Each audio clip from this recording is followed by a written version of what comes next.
Disclaimer, हमारे channel master of stories पर आपका स्वागत है।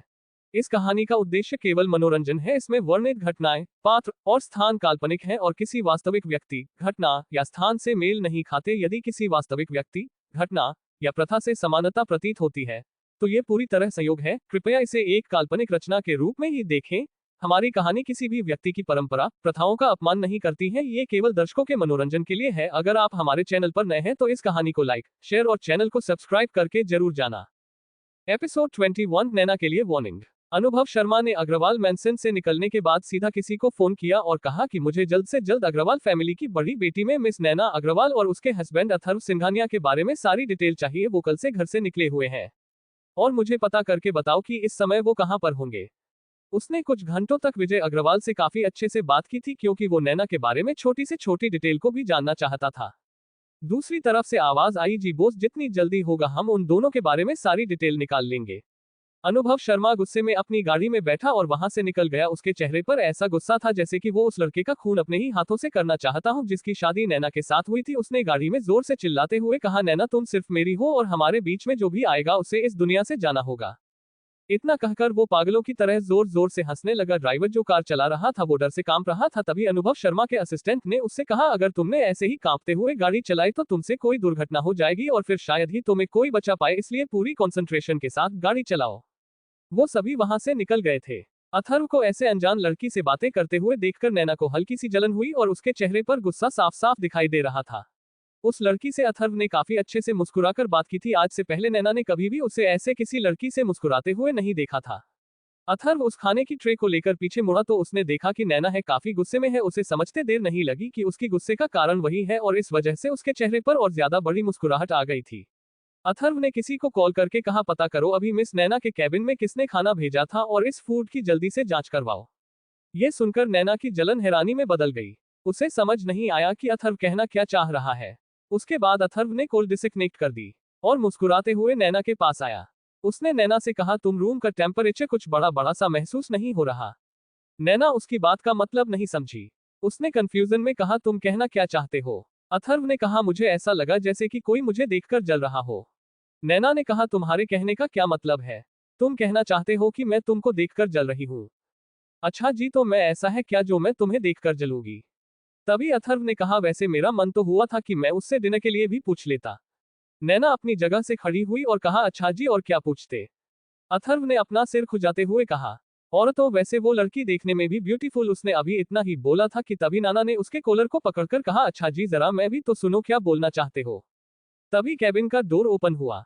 उन दोनों को ऐसी सिचुएशन में देखकर राजवीर जल्दी से पीछे मुड़ गया। देखने में वो ऐसे लग रहे थे कि एक दूसरे को किस कर रहे हो। राजवीर ने कहा, सॉरी मिस नैना, आपको डिस्टर्ब किया। तभी नैना ने कहा, राजवीर सर, आप जो सोच रहे हैं ऐसा कुछ नहीं है। अथर्व ने अपने रुमाल से होठों को साफ करने की एक्टिंग करते हुए कहा, राजीव सर, आप कुछ ज्यादा ही सोच रहे हैं। नैना ने उसके ड्रामे को देखकर उसके पैर पर एक किक मारी जिससे वो दर्द से चिल्ला उठा। अरे मेरी जंगली बिल्ली, मुझे अपाहिज करने का इरादा है क्या। उन दोनों की नोकझोंक देखकर राजवीर को हंसी आ गई थी। मिस नैना, आप दोनों की मस्ती तो चलती रहेगी, जरा थोड़ा काम की बातें कर ले। अथर्व ने कहा, जी सर, बताइए आप क्या कहना चाहते हो। मिस्टर राजवीर ने कहा कि मिशन है ना, अभी आपको थोड़ा सतर्क रहने की जरूरत है, क्योंकि इस कंपनी में पिछले हेड मैनेजर को मारने की धमकी मिल गई थी और इसलिए हमें आपकी डेली रूटीन एक्टिविटी पर ध्यान रखना होगा। मैंने आपके लिए कुछ पर्सनल गार्ड्स भी हायर कर दिए हैं जो घर तक आपको प्रोटेक्शन में छोड़ेंगे, और आप ऐसे ही किसी के हाथ से भी कुछ लेकर मत खाना। मैंने ये बात अथर्व को पहले ही बता दी थी। और आपको ये जानकर हैरानी होगी कि जो लड़की अभी यहाँ पर आई थी वो हमारे डिपार्टमेंट में है ही नहीं। उसकी इन्वेस्टिगेशन जारी है। जैसे ही कुछ पता चलता है हम उसके खिलाफ स्ट्रिक्ट एक्शन लेंगे। और ये खाना भी आप नहीं खा सकती, ये हमें टेस्टिंग के लिए भेजना होगा। मिस नैना को हैरानी हुई कि ऐसा भी कुछ हो सकता है। हालांकि ऐसा कुछ था नहीं, लेकिन जब मिस्टर अथर्व और नैना दोनों फाइल्स की रीचेकिंग कर रहे थे तो नैना को अकाउंट्स में कुछ गड़बड़ लगी और जब अथर्व ने वो फाइल देखी तो उसने सारी बात समझ में आ गई कि कंपनी में कुछ लोग ऐसे हैं जो कंपनी के साथ ही फ्रॉड कर रहे हैं। अकाउंट्स की डिटेल देखते ही उसे पता चल गया था कि वो दो और लोग किस डिपार्टमेंट से हैं और कौन है। उन्होंने ये सब मिस नैना को डराने के लिए किया था। जैसे ही राजवीर उस खाने की ट्रे को ले जाने लगा तो अथर्व ने एकदम से उसे रोका। राजवीर को समझ में नहीं आया कि अथर्व ने उसे क्यों रोका। तभी अथर्व जल्दी से आगे बढ़ा और उसने एक एक करके उस खाने की तरह के सामान को अलग हटाना शुरू किया, लेकिन उसे ट्रे में कुछ भी नहीं मिला। उसने कहा कि कुछ पॉलीथिन लाकर दो। राजवीर ने जल्दी से एक गार्ड से पॉलीथिन मंगाई। वैसे उन दोनों के समझ में नहीं आ रहा था कि अथर्व कर क्या रहा है। अथर्व ने एक एक करके सारे बाउल्स को पॉलीथिन में डालने लगा। जैसे ही उसने राइस के बाउल्स को खाली किया, एकदम से उसमें से एक छोटी सी पर्ची निकली। ये देखकर नैना और राजवीर दोनों हैरान रह गई। राजवीर ने कहा, मैडम, मिस्टर अथर्व इसलिए ही तो हमारी कंपनी के सीक्रेट कंसल्टेंट है। जिस अथर्व को घर में सभी निकम्मा, नाकारा, बैल बुद्धि, पता नहीं क्या क्या कहते थे, उसका ये रूप देखकर नैना हैरान रह गई थी कि कोई इतना माइंडेड कैसे हो सकता है, जो कि किसी को देखकर ही ये पहचान गया था कि वो लड़की आखिर क्या करने के लिए आई थी। सबसे हैरानी की बात तो ये थी, वो इस टाइम पर ऐसा लग रहा था जैसे कि कोई स्पाई इन्वेस्टिगेटर कर रहा हो। अथर्व ने पर्ची को पढ़ना शुरू किया। उस पर लिखा था कि किसी अकाउंट्स के मामले में ज्यादा अपनी टांग मत अड़ाना। अभी तो वार्निंग के लिए खाने में सिर्फ लूज मोशन की दवाई डाली है, लेकिन अगर तुमने कुछ ज्यादा ही स्ट्रिक्ट बनने की सोची तो शायद तुम्हें अपनी जान से भी हाथ धोना पड़ सकता है। ये देखकर अथर्व को काफी ज्यादा गुस्सा आया। अथर्व ने कहा, मुझे जल्द से जल्द इस फाइल की पूरी डिटेल चाहिए, और ये फाइल कौन सी कंपनी से आई है, उसका चेयरमैन कौन है, और मैं नहीं चाहता तुम इस मामले में देरी करो। इस समय वो ये भूल गया था कि वह बॉस नहीं है, लेकिन उसका ऑरा काफी ज्यादा खतरनाक था। राजवीर ने अपने मन ही मन कहा कि आज तो सर अपनी वजह से ही पकड़े जाएंगे। अथर्व को तभी याद आया कि वह गुस्से में कितनी बड़ी गलती करने जा रहा था। एकदम से उसकी बोलने की टोन चेंज हो गई और उसने कहा, राजवीर सर, आप गलत मत समझिएगा, आप तो जानते ही है कि नैना मेरी वाइफ है, और मैं ये बिल्कुल भी बर्दाश्त नहीं कर सकता कि मेरी वाइफ को किसी भी तरह की कोई परेशानी हो या उसे किसी भी मुसीबत का सामना करना पड़ेगा। मैं उसकी लाइफ का रिस्क बिल्कुल भी नहीं ले सकता, और अगर मैंने आपसे कुछ ज्यादा गलत तरीके से बात की हो तो मुझे माफ कर देना। इसको मेरी रिक्वेस्ट समझना, न कि मेरा ऑर्डर। राजवीर ने भी कहा, इसमें आपकी कोई गलती नहीं है। अगर आपकी जगह पर मैं भी होता तो मैं भी बिल्कुल ऐसा ही करता जैसा कि आपने किया। कोई भी अपनी वाइफ को परेशानी में देखकर ऐसे ही रिएक्ट करेगा। उतारो ने कहा, सर, मुझे अच्छा लगा कि आप मेरी बातों को इतने आराम से समझ गए। आपकी जगह कोई और होता तो अब तक शायद मुझे क्या क्या सुना देता। नैना भी उसकी बातों से कन्विंस हो गई थी। उसे भी समझ आ गया कि अथर्व इतना ज्यादा टेंशन की वजह से बोल गया था। उसे काफी खुशी हुई कि अथर्व उसके लिए इतना ज्यादा पॉजिटिव है। उसे काफी ज्यादा खुशी हुई कि उसने अथर्व साथ अपनी लाइफ आगे बढ़ाने का डिसीजन लिया। राजवीर ने कहा, मिस नैना, आप कैफेटेरिया में लंच करेगी तो सभी को आप दोनों के बारे में बातें बनाने का मौका मिल जाएगा।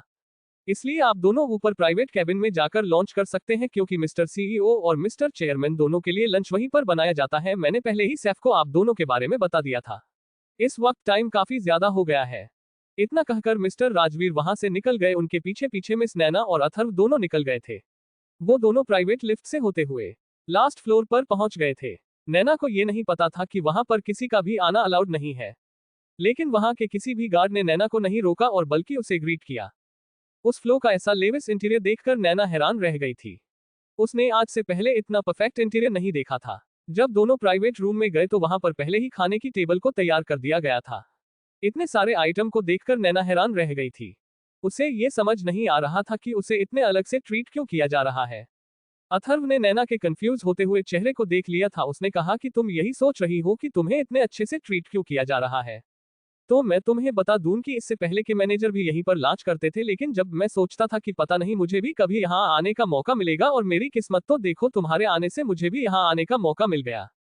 ये सुनकर नैना को काफी अच्छा लगा कि उसने जाने अनजाने में अथर्व की विश पूरी कर दी थी। ये उसके लिए काफी खुशी की बात थी।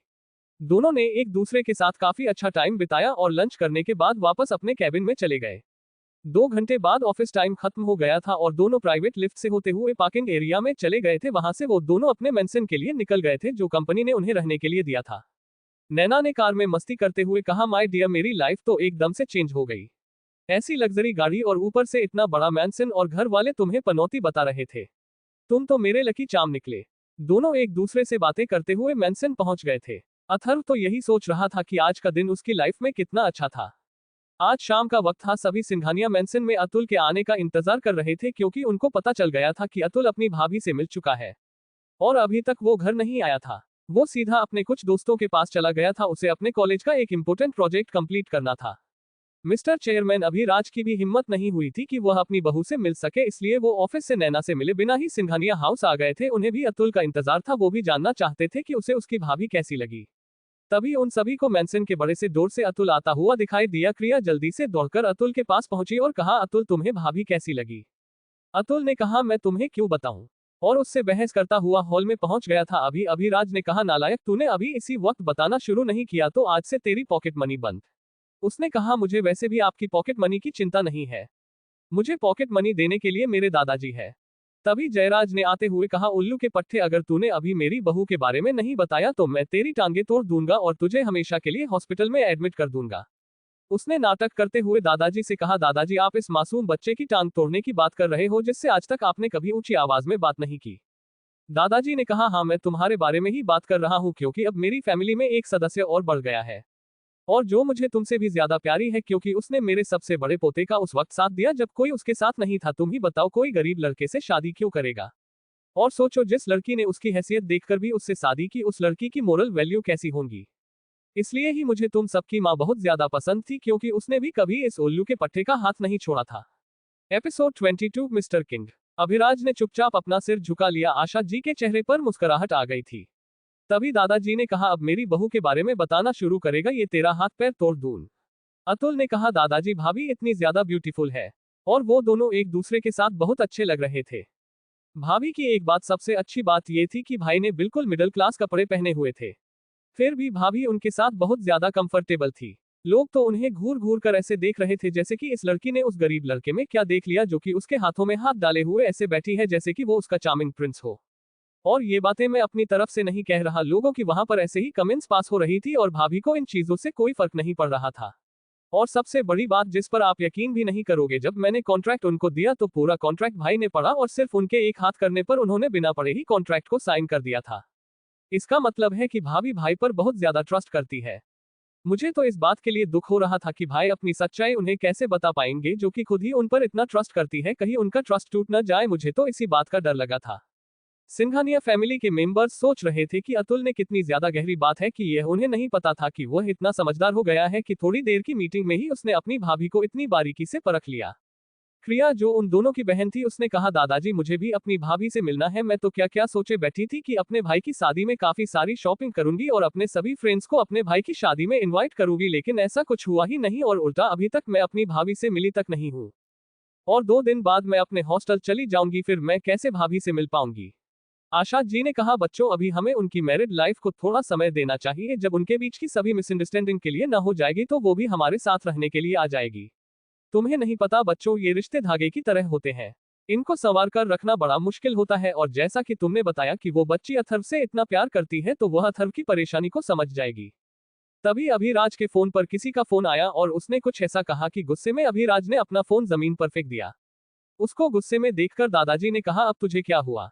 अभिराज ने कहा, वही पुरानी परेशानी है, लेकिन अब ये परेशानी हमारी फैमिली तक आ गई है। दादाजी ने कहा, तुम कहना क्या चाहता है? मैं कुछ समझा नहीं। अभिराज ने कहा, पिताजी पहले एड मैनेजर को वार्निंग मिलती रहती थी, लेकिन अब मुझे कोई ज्यादा परेशानी नहीं थी और आज तो हद ही हो गई। किसी ने आपकी बहू को भी वार्निंग दी और साथ में उसके खाने में लूज मोशन की दवाई भी मिला दी और वार्निंग में कहा था इसकी जगह पॉइजन भी हो सकता था। यह सुनकर जयराज को भी काफी गुस्सा आया। उसने कहा, किसकी हिम्मत हुई मेरी बहू के साथ ऐसा करने की? अभिराज ने कहा, हमारी प्राइवेट आर्मी उस मैटर के इन्वेस्टिगेशन के लिए निकाली गई है। अभी वो सारी बातें जयराज को बता ही रहा था कि तभी उसकी फोन की रिंगटोन बजी। उसने जल्दी से कॉल रिसीव की। उसके फोन पर असिस्टेंट शाहवीर की कॉल आई थी। उसने कहा, अभिराज सर, एक कार 2 आदमियों को हमारे मेन ब्रांच के सामने छोड़कर चली गई है। सर, हम दोनों की हालत काफी ज्यादा सीरियस है। सबसे हैरानी की बात तो ये है कि ये दोनों वही हैं जिन्होंने नैना बेटी को वार्निंग दी थी। ये सुनकर अभिराज के माथे पर सलवटें आ गई। उसे समझ नहीं आया कि ऐसा कौन हो सकता है जो उनसे भी पहले उन दोनों आदमी तक पहुंच गया। तभी दूसरी तरफ से आवाज आई, सर, उन दोनों के हाथों में किन का डिजाइन बना हुआ है? और ये वही रॉयल निशान है जो सिर्फ इस बात की तरफ इशारा करता है कि ये काम किसने किया है। इस निशान को कोई कॉपी भी नहीं कर सकता। अभिराज ने कहा कि ये किन कैसे हो सकता है, और अभी तक किसी को ये भी नहीं पता कि वो रहा था कहाँ है, बस लोगों ने उसका नाम ही सुना है। तो फिर तुम यकीन से कैसे कह सकते हो कि ये वही है और इसके निशान को कॉपी क्यों नहीं किया जा सकता? शाहवीर ने कहा कि सर, ये निशान एक खंजर की नोक से बनाया जाता है और ये इतनी सफाई से बनाया गया है कि किन के अलावा कोई इसे बना ही नहीं सकता, क्योंकि इसे बनाने में ही बरसों की प्रैक्टिस चाहिए होती है और अभी तक हमने सिर्फ किन के बारे में ही सुना है जो ऐसा डिजाइन बना सकता है। मुझे तो ये समझ नहीं आता सर कि किंग जैसा फाइटर हमारे शहर में क्या कर रहा है। हमने तो सुना था कि वो इस देश में रहता ही नहीं है, फिर वो इस मैटर में कहां से इन्वॉल्व हो गया?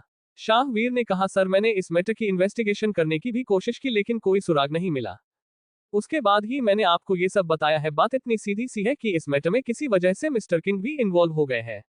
इस मैटर को यही खत्म करना ठीक रहेगा, क्योंकि हम उनकी ज्यादा इन्वेस्टिगेशन भी नहीं कर सकते हैं, वरना हमारे ऊपर भी ऐसी मुसीबत आ जाएगी जिससे हमें कोई बाहर नहीं निकल पाएगा। आप तो जानते ही हैं कि उससे पावरफुल इस वर्ल्ड में कोई भी नहीं है अभी तक जो भी हमने उसके बारे में सुना है।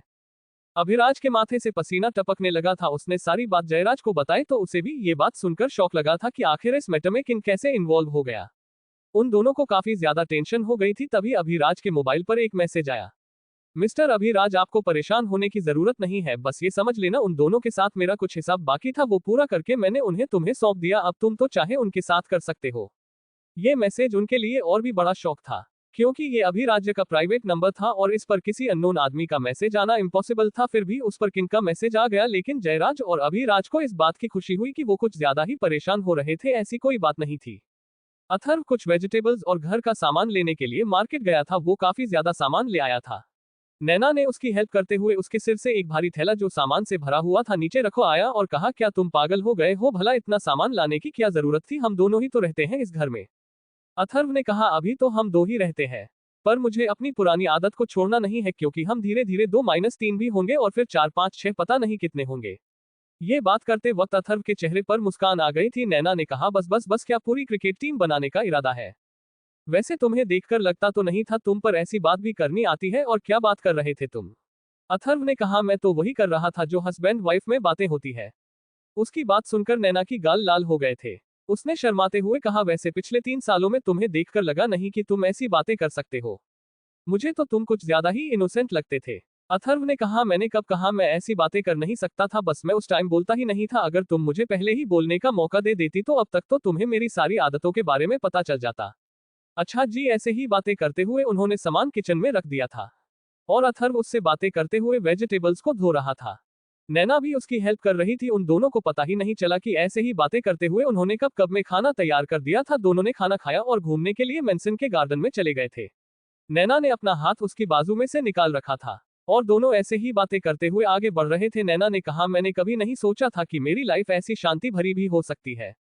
नैना ने कहा, जब मैं तुम्हारे साथ रहती हूँ तो मेरे दिमाग में कुछ बातें आती है जो मुझे लगता है कि तुम्हें पता होनी चाहिए, लेकिन पता नहीं क्यों मैं फिर भी तुमसे ये बातें कहने में डरती हूँ।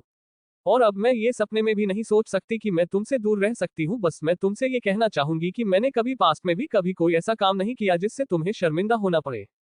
लेकिन मेरे पास की भी कुछ बातें ऐसी हैं जो तुम्हें बिल्कुल पसंद नहीं आएगी और न ही मैं तुम्हें उन सब बातों के बारे में बता सकती हूँ। अगर तुम्हें कभी कहीं और से इस बारे में पता चले तो मैं तुमसे रिक्वेस्ट करती हूँ कि तुम मुझे कभी छोड़कर मत जाना, क्योंकि अब मैं ये सब दोबारा बर्दाश्त नहीं कर पाऊंगी। ये बातें करते हुए नैना की आंखें नम हो गई थी और उसने वहीं पर रुककर अथर्व को अपने गले से लगा लिया था। अथर्व को तो पहले ही उसके एक आदमी ने बता दिया था कि कोई मिस नैना को तलाश कर रहा है और रही सही बातें मनीषा जी ने बता दी थी। अथर्व ने भी उसे डाइट हग लिया और कहा कि अब तुम्हें मुझसे कोई अलग नहीं कर सकता और मैंने भी तुम्हें बताया है कि मेरे भी कुछ ऐसे सीक्रेट हैं जो शायद तुम्हें बिल्कुल भी पसंद ना आए और वक्त आने पर तुम्हें उनके बारे में पता चल ही जाएगा। और मैंने तुमसे पहले ही कहा है कि तुम भी मुझसे नाराज मत होना। और मैंने पहले ही तुम्हारी कंडीशन सुन ली थी, इसलिए मैं तुमसे कहना चाहता हूँ कि मेरा किसी भी लड़की के साथ कोई रिलेशन नहीं था। दोनों ने एक दूसरे से बातें करके अपना मन हल्का कर लिया था। लेकिन अथर्व को नहीं पता था कि वो नैना के बारे में जो बात जानता था वो तो उसकी 1% भी नहीं है, जिसकी वजह से उसे डिप्रेशन का सामना करना पड़ा। उसे नहीं पता था कि नैना का भी एक दर्द भरा सीक्रेट है जो वह कभी नहीं चाहेगी कि अथर्व को इस बारे में कभी भी पता चले। और उस वक्त एक अनजान शख्स ने उसे उस मुसीबत से नहीं निकाला होता तो आज वह जिंदा भी नहीं होती। उसके बाद नैना ने उस शख्स को कभी भी नहीं देखा। उस दिन के बाद उसे लड़कों के नाम से ही नफरत हो गई थी और ये बात उसने सिर्फ अपने दादाजी को ही बताई थी, क्योंकि वह अपने दादाजी से कुछ भी नहीं छिपाती थी। दादाजी नैना की टेंशन में काफी ज्यादा परेशान रहने लगे थे, लेकिन किस्मत को शायद कुछ और ही मंजूर था जो कि आज अथर्व नैना के साथ था। और आज नैना को भी इस बात की खुशी थी कि उसने उस दिन आंखें बंद करके अपने दादाजी की बात को मान लिया था, क्योंकि उसने कभी नहीं सोचा था कि वह अपनी लाइफ में आगे बढ़ पाएगी, पर अथर्व के इनोसेंट नेचर ने उसे दोबारा लाइफ में आगे बढ़ने पर मजबूर कर दिया। क्योंकि जैसे लड़के ने उसके सामने उसके इतने करीब रहते भी 3 साल तक नजरें उठाकर नहीं देखा, वो उसकी तुलना उन लड़कों से कैसे कर सकती थी जिनकी वजह से उसे लड़कों से ही नफरत होने लगी थी। और जो लड़का पूरी रात उसे निहारता रहता था और हमेशा उसके चेहरे पर एक अलग ही चमक होती थी। अथर्व के उस नेचर ने ही नैना के दिल में एक अलग जगह बनाई थी। शुरू में तो नैना घबराती थी जब अथर्व उसे ऐसे रात भर जागकर देखा करता था, लेकिन धीरे धीरे नैना को भी अच्छा लगने लगा कि कोई उसे इतने प्यार से भी देख सकता है, जैसे कि वो उसके लिए कितनी प्रेशियस हो। क्योंकि टाइम बीतने के साथ साथ उसे अथर्व पर खुद से ज्यादा भरोसा होने लगा था। कई बार तो उसे ऐसा लगता था कि वह खुद अपना कंट्रोल न खो दे। उसने आज तक ऐसा लड़का नहीं देखा था जिसमें इतना सेल्फ कंट्रोल हो। ये बातें याद आते ही नैना ने अपने लिप्स एकदम से अथर्व के लिप्स पर रख दिए और अपनी आंखें बंद कर ली। अथर्व ने भी यह उम्मीद नहीं की थी कि नैना ऐसा कुछ कर सकती है। उसकी तो पूरे शरीर में कपकपी सी होने लगी। वो भी नैना के सॉफ्ट किस को फील करने लगा। नैना की सांसें गर्म होने लगी। दोनों के दिलों में एक अलग सा एहसास फील हो रहा था। उन दोनों ने एक दूसरे बड़े प्यार से किस किया। इतनी नजदीकियां उन दोनों में इस वजह से बढ़ा पाई थी क्योंकि वहां पर उसने डिस्टर्ब करने वाला कोई नहीं था। दोनों एक दूसरे में खोए हुए थे। तभी नैना के फोन की रिंग बजने लगी। नैना ने जल्दी से फोन रिसीव किया तो दूसरी तरफ से उसे कुछ ऐसा सुनने को मिला जिसकी वजह से उसके हाथ से फोन छूट गया और आंखों से आंसू बहने लगे। एपिसोड 23 नैना के सामने अनुभव शर्मा। दोनों एक दूसरे में खोए हुए थे तभी नैना का फोन रिंग होने लगा, जिससे वो दोनों अपने होश में आए और जल्दी से एक दूसरे से दूर होगी जैसे कि उन्हें कोई देख रहा हो। नैना के गाल शर्म से लाल हो गए थे। तभी उसने देखा कि ये फोन उसके घर से था। उसने जल्दी से कॉल रिसीव की और एकदम से उसकी आंखों से आंसू आने लगे। दूसरी तरफ से विजय अग्रवाल ने कहा था कि बेटी पिताजी को हार्ट अटैक आया है, तुम जल्दी से आ जाओ, वो तुम्हें बहुत ज्यादा याद कर रहे हैं। ये सुनकर नैना के पैरों के नीचे से जमीन खिसक गई थी। उसके पैरों में इतनी जान नहीं थी कि वह वाम और कड़ी भी रह सके। वो एकदम से गिरने को हुई तभी अथर्व ने उसे संभाल लिया और उसने कहा कि क्या हुआ। नैना ने रोते हुए कहा कि दादाजी को हार्ट अटैक आया है। अथर्व ने कहा ऐसा कैसे हो सकता है, अभी तो मेरी थोड़ी देर पहले ही दादाजी से बात हुई थी, वो बिल्कुल ठीक थे, तो उनके फोन पर फोन करके देखो। नैना ने जल्दी से दादाजी का नंबर मिलाया पर कोई भी कॉल रिसीव नहीं कर रहा था। उसकी घबराहट और ज्यादा बढ़ गई थी। अथर्व ने कहा कि अगर उन्हें हार्ट अटैक आया है तो उन्हें कौन से हॉस्पिटल ले जाया गया है, क्या कुछ पता चला। नैना ने कहा ये तो नहीं बताया पापा ने, बस उन्होंने यही बताया कि दादाजी को हार्ट अटैक आया है। अथर्व ने कहा तुम पापा का नंबर डायल करो, देखना वो भी तुम्हारा फोन नहीं उठाएंगे। नैना ने ऐसा ही किया और जैसा कि अथर्व ने कहा था उन्होंने भी दोबारा नैना की कॉल रिसीव नहीं की। ये देखकर अथर्व के चेहरे पर स्माइल आ गई। नैना को समझ नहीं आया कि अथर्व मुस्कुरा क्यों रहा है। अथर्व ने कहा तुम्हें परेशान होने की जरूरत नहीं है, ये सब पापा की प्लानिंग थी, पर मुझे ये समझ में नहीं आ रहा कि वो तुम्हें ऐसे बुलाना क्यों चाहते हैं। अगर उन्हें बुलाना ही था तो वो तुमसे साफ साफ भी तो कह सकते थे। नैना को अथर्व की बात सुनकर थोड़ा हल्का फील हुआ। नैना ने कहा एक बार हमें चलकर देखना चाहिए, क्या पता शायद 1% के लिए तुम गलत भी हो सकते हो। अथर्व ने कहा ठीक है हम चलेंगे, लेकिन तुम्हें मुझसे कुछ प्रॉमिस करना पड़ेगा। अगर तुम मुझसे वादा करोगे तभी मैं तुम्हें वहां पर लेकर चलूंगा। शाम की बात थी। अनुभव शर्मा के आदमियों ने शहर का चप्पा चप्पा छान मारा था, लेकिन उन्हें कहीं भी नैना और अथर्व का पता नहीं चला था। वो सीसीटीवी की हेल्प से उस रेस्टोरेंट तक भी पहुंच गए थे, पर उन्हें पता चला कि उस रेस्टोरेंट के सीसीटीवी कैमरे पिछले काफी दिनों से खराब है और उसके बाद उन्हें कोई भी एविडेंस नहीं मिला।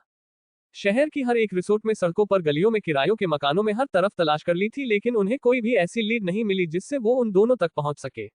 उन्हें समझ नहीं आ रहा था कि उन दोनों को आसमान निगल गया था, ये जमीन में समा गए थे, क्योंकि वे शहर में किसी भी आदमी का 1 घंटे के अंदर ही पता लगा लेते थे। और आज तो उन्हें 2 लोगों को तलाश करना था जिसमें सुबह से शाम हो गई थी, लेकिन उन्हें कुछ पता नहीं चल पाया था।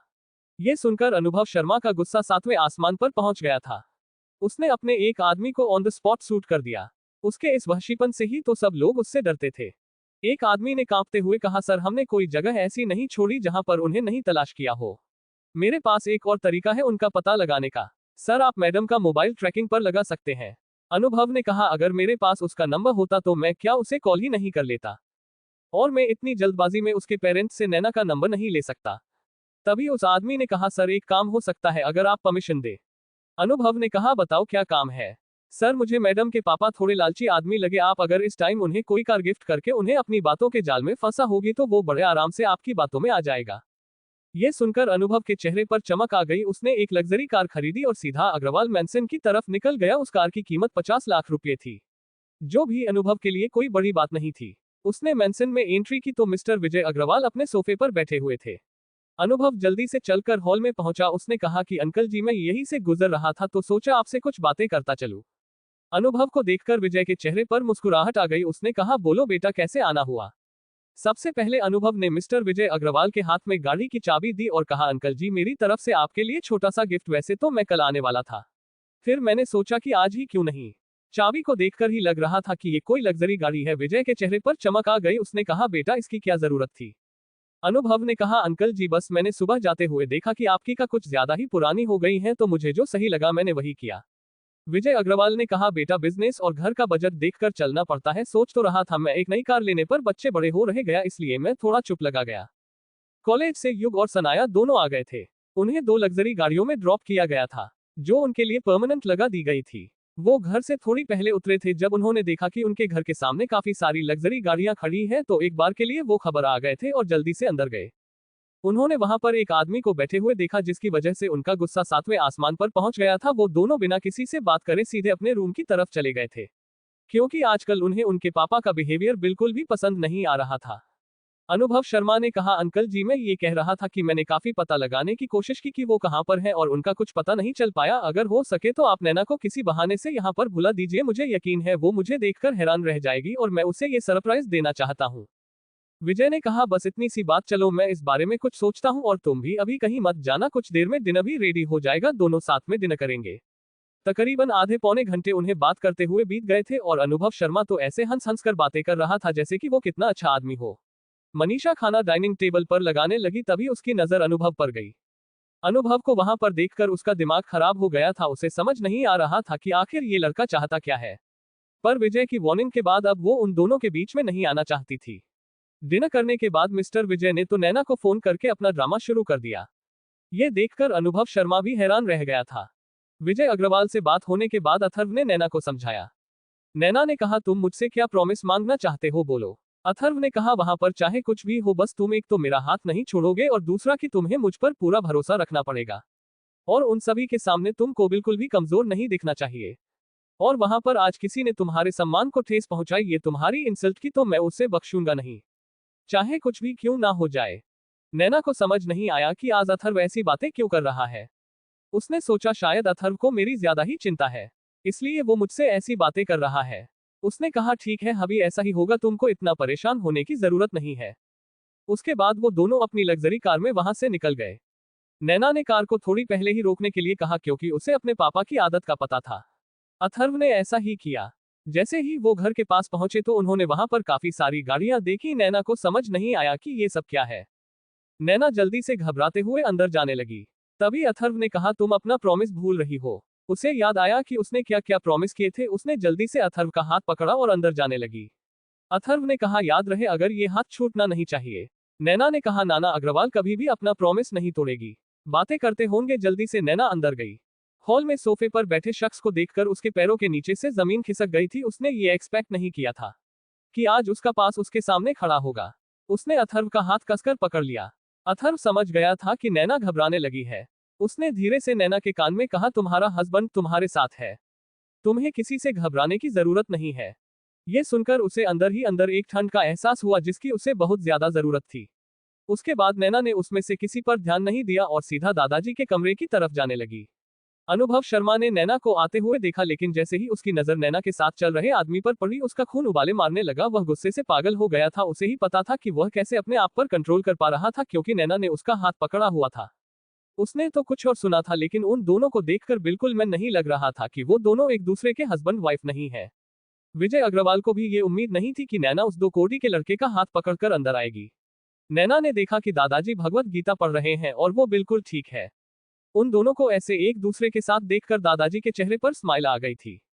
बोला, बेटा तुम यहाँ पर, मुझे पता था कि तुम मेरे बिना रह नहीं पाओगी, पर बेटा हफ्तों में अपने ऊपर भी ध्यान देना चाहिए। नैना ने कहा, दादाजी पापा ने कहा था कि आपको हार्ट अटैक आया है, उन्होंने मुझसे झूठ क्यों बोला और ये अनजान आदमी हमारे घर में क्या कर रहा है।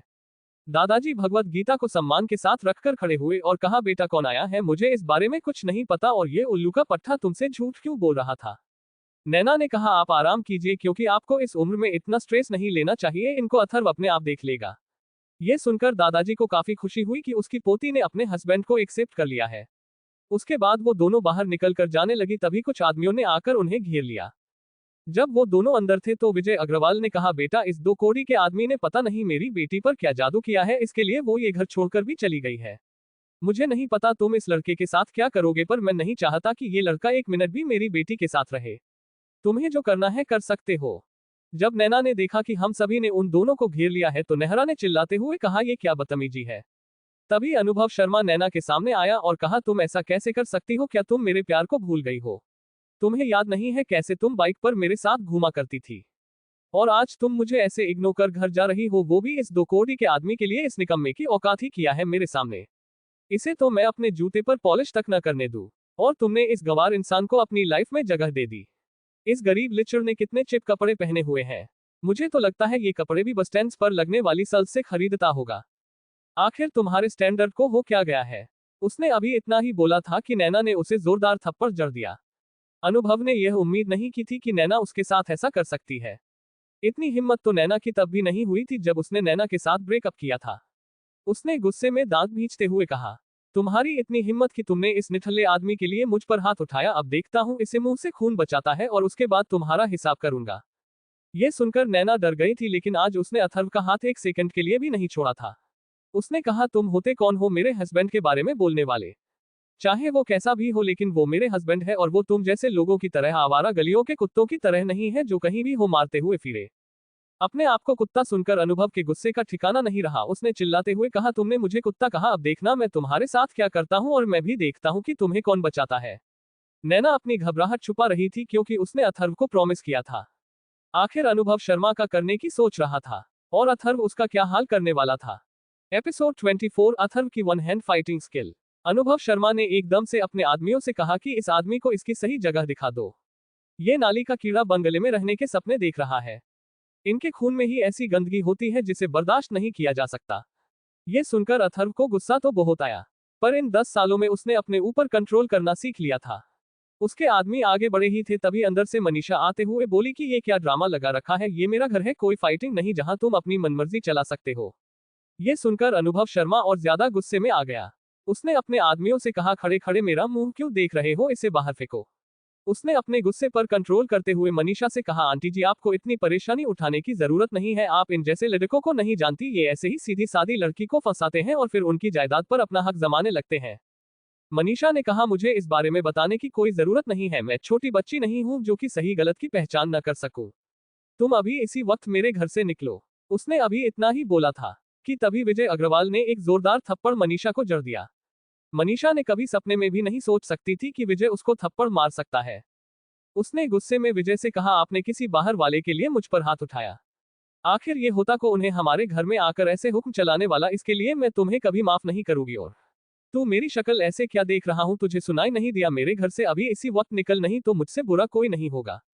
ये सुनकर अनुभव शर्मा ने उससे में अपनी मुठिया भींच ली। उसने नहीं सोचा था कि ये औरत इतनी ज्यादा बदतमीज निकलेगी।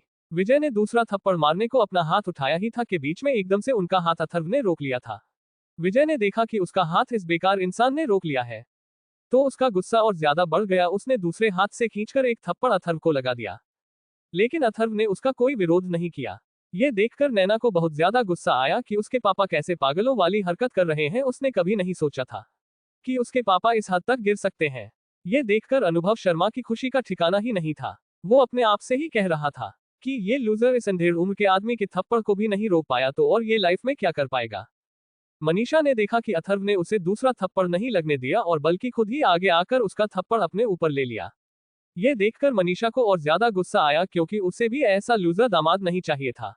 उसे तो खुशी जब होती जब वो उस अनुभव शर्मा को धक्के मारकर घर से बाहर निकाल दी। अब उसे इस बात के लिए दुख हो रहा था कि उसके दामाद में एक गुण तो होना था जिससे वो ये सब्र कर सके कि हाँ उसके दामाद में भी कुछ ऐसा है जो औरों में नहीं है। विजय अग्रवाल ने कहा, तेरी इतनी हिम्मत कि तूने मेरा हाथ पकड़ा जी तो करता है, तुझे अपने हाथों से ही मार डालूं। तभी नैना ने गुस्से में चिल्लाते हुए कहा कि मुझे आपसे ये उम्मीद नहीं थी और अब आप मेरे पिता होने का हक भी हो चुके हैं। मैंने कभी नहीं सोचा था कि आप परसों के लिए इस हद तक गिर जाएंगे, पर गलती मेरी थी जो मैं आपकी बातों में आकर यहाँ आ गई। अब मुझे आपके इस मामले में 1 मिनट भी नहीं रुकना। अथर्व चलो यहाँ से। इतना कहकर नैना अथर्व के साथ अग्रवाल मेंशन से बाहर निकल गई थी।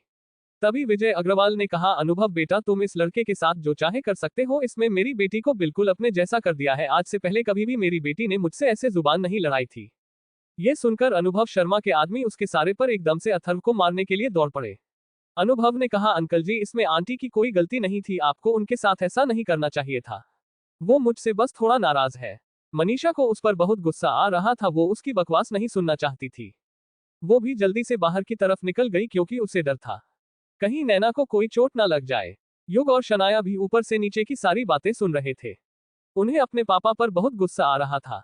जैसे ही उन्होंने सुना कि उस अनुभव शर्मा के आदमी अथर्व को मारने के लिए बाहर गए हैं, तो सनाया बहुत ज्यादा डर गई थी। लेकिन युग ने कहा कि तुम चिंता क्यों करती हो, आ जाओ तो मैं कुछ दिखाता हूँ। उसे समझ में नहीं आया कि युग किस बारे में बात कर रहा था, लेकिन वो ज्यादा सोच पाती उससे पहले ही युग ने उसका हाथ पकड़ा और उसे जल्दी से टेरेस पर ले गया। जैसे ही वो छत पर पहुंचे तो उन्होंने देखा कि बाहर कम से कम 30-35 आदमी खड़े हैं। उन आदमियों ने जो अभी बाहर निकले थे सभी से कहा कि इस लड़के को खत्म कर दो। ये सुनकर सनाया बहुत ज्यादा डर गई थी। नैना ने भी नहीं सोचा था कि वो आदमी इतना घटिया हो सकता है। उसे भी अथर्व के लिए बहुत ज्यादा डर लग रहा था। इतने सारे आदमियों को देखकर नैना की आंखों में आंसू आ गए थे। उसने अपने कांपते होठों से कहा, मुझे माफ कर दो जो मैंने तुम्हारी बात नहीं मानी और यहाँ पर चली आई। अथर्व सब कुछ सहन कर सकता था लेकिन नैना की आंखों में आंसू नहीं। उसने बड़े प्यार से नैना के आंसू पोंछे। सनाया ने कहा, ये क्या कर रहा है, ऐसी सिचुएशन में भी इसे रोमांस दिखाई दे रहा है। युग ने कहा, पागल लड़की, तुम्हें नहीं पता लेकिन जीजू दीदी की आंखों में आंसू नहीं देख सकते, ये बात तुमने शायद पार्टी में नोटिस नहीं की थी। सनाया ने कहा, ये फिल्मी डायलॉग अपने पास ही रख। वहां पर 5-6 आदमी थे तो वह की सिचुएशन बहुत ज्यादा अलग थी, लेकिन यहाँ पर देखो कितने सारे आदमी हैं। मुझे तो दीदी के लिए बहुत ज्यादा डर लग रहा है। इतनी देर में मनीषा भी बाहर आ गई थी। वो भी इतने सारे आदमियों को देखकर डर गई थी। तभी एक आदमी ने जाकर उसके कॉलर को पकड़ा, लेकिन अथर्व ने उसकी तरफ कोई ध्यान नहीं दिया क्योंकि नैना की आंखों से अभी भी आंसू बह रहे थे। उसमें एक जोरदार मुक्का अथर्व के मुंह पर मारने के लिए अपना हाथ उठाया, लेकिन तभी नैना की चीख निकल गई और उसने अपनी आंखें बंद कर ली। तभी उस आदमी के चिल्लाने की जोरदार आवाज आई। उसका वो हाथ टूटकर लटक गया था। एकदम से नैना ने अपनी आंखें खोली तो वो आदमी वही उसके पैरों में पड़ा हुआ दर्द से चिल्ला रहा था। अभी तक अथर्व ने नैना का हाथ नहीं छोड़ा था। ये देखकर एकदम से सारे आदमी डर गए थे। आप उन्हें अथर्व पर काफी ज्यादा गुस्सा आया। मनीषा ने उम्मीद नहीं की थी कि अथर्व उस आदमी का ऐसा हाल करेगा, लेकिन इतने सारे आदमियों को उसकी तरफ भागते देखकर मनीषा के साथ साथ सभी डर गए थे। नैना तो अथर्व के पीछे हो गई थी। जैसे ही उन आदमियों ने उसके सामने आकर अपनी हॉकी स्टिक और भी कई तरह के हथियारों के साथ अथर्व पर हमला किया, अथर्व ने अपनी 2 उंगलियों का वार सीधा एक आदमी के गले पार किया। एकदम से उसके गले में इतना ज्यादा दर्द हुआ कि वो वही बेहोश हो गया। अथर्व चाहता तो उसे एक झटके में मार सकता था, लेकिन उसने ऐसा करने की नहीं सोची क्योंकि अभी वो किसी भी तरह का खून खराबा नहीं चाहता था। उसने अपने एक हाथ और किक का इस्तेमाल किया। किसी को मुक्का लग रहा था तो किसी को किक। थोड़ी देर में ही वहां पर लोगों की दर्द भरी चीखें सुनाई देने लगी। मनीषा ने आते हुए अपना गुस्सा दरवाजे पर उतारा था और इस वजह से वो दरवाजा एकदम से तेज आवाज के साथ बंद हो गया था। इस वजह से अंदर बैठे अनुभव शर्मा और विजय अग्रवाल को उसकी चीखें सुनाई नहीं दे रही थी। नैना की आंखें बंद थी, लेकिन मनीषा और सनाया की आंखें फटी की फटी रह गई थी। युग तो उस फाइट के मजे ले रहा था। उसने सनाया से कहा, यार ऐसे में स्नैक्स होते तो मजा आ जाता। सनाया ने कहा, ऐसी सिचुएशन में भी तुझे स्नैक्स दिखाई दे रहे हैं। मैं तो ये सोच रही हूँ कि जब मैं अथर्व जीजू को इतना सुनाती थी तो उन्होंने मुझ पर तो कभी गुस्सा नहीं दिखाया, और मुझ पर ही क्या, उन्होंने फैमिली के किसी भी मेंबर पर अपना गुस्सा नहीं दिखाया। लेकिन आज तो उनका गुस्सा ऐसा लग रहा है जैसे कि वो उन लोगों को जान से ही मार डालेंगे। तभी युग ने कहा कि ये सभी लोग दर्द की वजह से बेहोश जरूर हो जाएंगे, लेकिन इनके शरीर पर एक भी निशान ऐसा नहीं दिखाई देगा जिससे ऐसा लगे कि उनको किसी ने मारा भी था। और ये क्या, आज लगता है बारिश होने वाली है। तुम जीजू को जीजू कब से बोलने लगी? सनाया ने कहा, हमें लगता है कि ऐसी फाइट और ऐसी सिचुएशन देखने के बाद में उनका नाम लेने की हिम्मत करूंगी। आज के बाद में तो उनसे कभी कोई पंगा नहीं लूंगी। अगर उनका एक हाथ मुझ पर पड़ गया तो मेरा क्या हाल होगा? तुम्हें नहीं दिखाई दे रहा है कि अभी उन्होंने एक हाथ से दीदी को पकड़ा हुआ है, और सिर्फ एक हाथ का ये कमाल है तो सोचो दोनों हाथों से वो किसी आदमी का क्या हाल कर सकते हैं। मनीषा भी ये सब देखकर मन ही मन खुश हो गई थी। अब उसे अपने अंदर एक अलग ही ठंड का एहसास हुआ। उसने अपने आप से कहा कि चलो, मुझे अपने दामाद में एक क्वालिटी तो मिली। अब मुझे इस चीज की चिंता तो नहीं रहेगी कि मेरी बेटी कैसी है, क्योंकि मुझे इतना तो भरोसा हो गया है कि ये लड़का मेरी बेटी का अच्छे से ध्यान रख सकता है। अथर्व ने थोड़ी देर में ही उन 35 लोगों की ऐसी हालत कर दी थी कि वो सभी जमीन पर पड़े हुए बेहोश हो गए थे। बेहोशी में भी वो दर्द से कराह रहे थे। अथर्व ने नैना को अपने सामने किया और उससे कहा कि अब तुम अपनी आंखें खोल सकती हो। नैना ने जैसे ही अथर्व की आवाज सुनी उसने एकदम से आंखें खोली तो वह वहां का नजारा देखकर हैरान रह गई थी। उसने नहीं सोचा था कि अथर्व अकेला इतने सारे आदमियों का ये हाल कर सकता है। उसने कहा, तुमने इतने सारे लोगों को कैसे मारा? अथर्व ने कहा, जब तुमने आंखें बंद की हुई थी तभी उनका ये हाल हुआ। लेकिन तुमको डेमो देखना है तो अंदर एक गधा और बैठा हुआ है, क्या होता है उस पर भी हाथ साफ कर लूं? ये सुनकर नैना के चेहरे पर मुस्कुराहट आ गई थी। उसने कहा, बेल बुद्धि आदमियों से हमेशा दूर रहना चाहिए, इन बेवकूफों का कोई भरोसा नहीं। ये क्या कर बैठे? चलो यहाँ से चलते हैं, अब मुझे एक सेकंड भी यहाँ पर नहीं रुकना। इतना कहकर को वहां से निकल गए। मनीषा के चेहरे पर भी एक सेटिस्फैक्शन वाली मुस्कुराहट थरी। वो भी मुस्कुराते हुए अंदर चली गई। उसका मन तो नहीं था उस आदमी के बंगले में जाने का जिसने अभी उसे थप्पड़ मारा था, लेकिन उस घर में उसके अभी 2 बच्चे और थे और वो उनको विजय के हवाले नहीं छोड़ सकती थी, क्योंकि आप उसका भरोसा नहीं था कि का अपनी बेटी को पैसे के लिए बेच दे। इसलिए वो चुपचाप अंदर चली गई और वहां से सीधे अपने कमरे में गई। उसने वहां से कुछ सामान लिया और दूसरे कमरे में शिफ्ट हो गई। अनुभव शर्मा ने मनीषा के चेहरे पर आती हुई मुस्कुराहट को देख लिया था। उसे समझ नहीं आया कि आप इस पागल औरत को क्या हुआ। जब नैना अथर्व के साथ जा रही थी तो योग ने चिल्लाते हुए नैना को बाय बोला। नैना ने देखा कि उसके दोनों छोटे भाई बहन खुशी होकर उन दोनों को बाय बोल रहे हैं। तो नैना और अथर्व दोनों ने उन दोनों को अपना हाथ हिलाकर बाय किया और फिर ब्लैक कार में बैठकर वहां से निकल गए। युग और शनाया ने उस लग्जरी कार को देखा था जिसमें वो दोनों गए थे। सनाया ने कहा कि दीदी ने इतनी महंगी कार कब ली। युग सनाया को देखकर मुस्कुरा रहा था। उसने कहा, क्या तुम्हें लगता है दीदी कभी इतनी महंगी कार में पैसे वेस्ट करेगी? वो हमेशा बजट को देखकर चलने वाली लड़की है। मुझे नहीं पता ये कार उनके पास कहां से आई, लेकिन इसमें भी अथर्व जीजू का कोई हाथ है। मैं भी नहीं समझ पा रहा कि आखिर उनका ऐसा कौन सा सीक्रेट है जो कि किसी को पता नहीं है, लेकिन वो जैसे दिखते हैं वैसे बिल्कुल नहीं है। उनकी ये फाइटिंग स्किल तो मुझे काफी पहले से पता है और मैं उनके साथ हमेशा प्रैक्टिस भी करता रहता हूँ, इसलिए मुझे उनकी कैपेसिटी का थोड़ा बहुत अंदाजा है। सनाया ने कहा, तो कुछ ज्यादा ही सोच रहा है। ऐसा कुछ नहीं है, अब तो अपना दिमाग चलाना बंद करो और चलो अपने रूम में चलते हैं। अनुभव शर्मा ने विजय से कहा, चलो उनको बाहर चलकर देखते हैं। अब तक तो मेरे आदमियों ने उस कचरे को कूड़ेदान में फेंक दिया होगा। विजय भी मुस्कुराते हुए उसके साथ चल पड़ा, लेकिन जैसे ही वो बाहर गए उन्होंने कुछ ऐसा देखा जिससे उनकी आंखें फटी की फटी रह गई। उनके पैरों के नीचे से जमीन खिसक गई थी। वो ये समझ ही नहीं पा रहे थे कि ऐसा कैसे हो सकता है। एपिसोड 25, क्या अथर्व स्ट्रीट फाइटर है? विजय अग्रवाल और अनुभव शर्मा दोनों बाहर आए तो उन्होंने देखा कि अनुभव शर्मा के सभी आदमी जमीन पर पड़े हुए दर्द से कराह रही है। ये देखकर अनुभव शर्मा को समझ में नहीं आया कि इन आदमियों को क्या हुआ। उसने पूछा कि तुम्हारी ये हालत किसने की? क्या किसी दूसरी गेंद ने तुम पर हमला कर दिया? मुझे बताओ वो कौन थे, मैं देखता हूँ उनकी हिम्मत कैसे हुई मेरे आदमियों का ये हाल करने की। मैं उन्हें छोड़ूंगा नहीं। तभी एक आदमी दर्द से कराहते हुआ बोला, सर ये सब उसी ने किया है। अनुभव ने कहा, किसने किया है? उसी के बारे में तो मैं पूछ रहा हूँ। तभी दूसरे उस आदमी ने कहा, बोस ये उसी का काम है। जो मैडम के साथ आदमी था वो देखने में जितना सही लग रहा था, फाइटिंग में उसके बिल्कुल विपरीत था। ऐसा लगा जैसे कि उसमें किसी फाइटर की आत्मा आ गई हो। उसने कुछ सेकंड में ही हमारी ये हालत कर दी और मैडम को लेकर चला गया। ये सुनकर अनुभव शर्मा को विश्वास ही नहीं हुआ कि वो लूजर कुछ ऐसा भी कर सकता है। विजय अग्रवाल ने चिल्लाते हुए कहा, क्या तुमने नशा किया हुआ है? भला ऐसा कैसे हो सकता है? उस पर तो एक मच्छर भी नहीं मारा जा सकता। और तुम कह रहे हो कि उसने ये सब किया है? तुम 35-40 आदमियों के होते हुए भी वो मेरी बेटी को लेकर चला गया। मुझे तो लगता है ये उन दोनों को रोक नहीं पाए और फिर ऐसा बहाना कर रहे हैं जैसे कि इनको कितनी ज्यादा चोट आई है। 2-4 आदमियों की बात होती तो एक बार को मैं भी मान लेता कि शायद उसने ऐसा किया होगा, क्योंकि अभी कुछ दिन पहले उसने मिस्टर सिन्हा के कुछ लड़कों को मारा था। लेकिन इसका मतलब ये थोड़ी है कि वो इतने सारे आदमियों को भी एक साथ मार सकता है। तभी एक और आदमी ने कहा, बोस मैं बिल्कुल सच कह रहा हूं और उसने हम सभी को सिर्फ एक हाथ का इस्तेमाल करके ही मारा था, क्योंकि एक हाथ से उसने मैडम का हाथ पकड़ रखा था जो उसने फाइट करते हुए भी छोड़ा नहीं था। बॉस वो एक ट्रेन फाइटर है और मुझे तो लगता है कि बॉस ये उन्हीं में से एक है। अनुभव ने कहा, तुम किसकी बात कर रहे हो? उसमें से का क्या मतलब है? बॉस मुझे ये स्ट्रीट फाइटर लगता है जो कई 100 आदमियों को एक साथ मारने का दम रखते हैं। ये सुनकर विजय को समझ में नहीं आया कि ये स्ट्रीट फाइटर क्या होता है, लेकिन अनुभव शर्मा के चेहरे से पसीने की बूंदें टपकने लगी थी। उसे यकीन नहीं हो रहा था कि ऐसा हो सकता है। उसने कहा, ये तुम लोगों का कहना है, तुम नहीं जानते कि स्ट्रीट फाइटर कितने ज्यादा पावरफुल होते हैं। तुम उनसे इस निकम्मे की बराबरी नहीं कर सकते। हो सकता है इसने फाइटिंग के 2-4 दांव पेच सीख लिया हो और उन्हें को तुम पर आजमा रहा है। अगर उसका सामना असली स्ट्रीट फाइटर से हो गया तो उसकी पेंट गीली हो जाएगी और तब उसे पता लगेगा कि असली दम किसमें है। और मेरा एक कजिन है जो स्ट्रीट फाइटर है। ये सुनकर सभी लोग हैरान रह रहे थे। उन्होंने दर्द में ही कहा, बोस क्या आप सच कह रहे हो? आप किसी स्ट्रीट फाइटर को जानते हो क्या? ये सच है? हाँ मैं अच्छे से जानता हूँ और वो हमारी फैमिली को प्रोटेक्ट करता है। पहले तुम हॉस्पिटल में अपना इलाज करा, फिर उसके बाद देखते हैं आगे क्या करना है, पर अब मैं उसे छोड़ने वाला नहीं हूँ।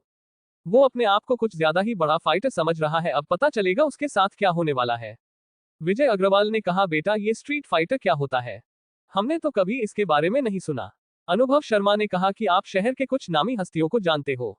सभी के परिवार में एक स्ट्रीट फाइटर रहता है जो उन्हें हर मुसीबत से बचाता है, लेकिन उन्हें भी नहीं पता होता कि उन्हें प्रोटेक्ट करने वाला स्ट्रीट फाइटर कौन है।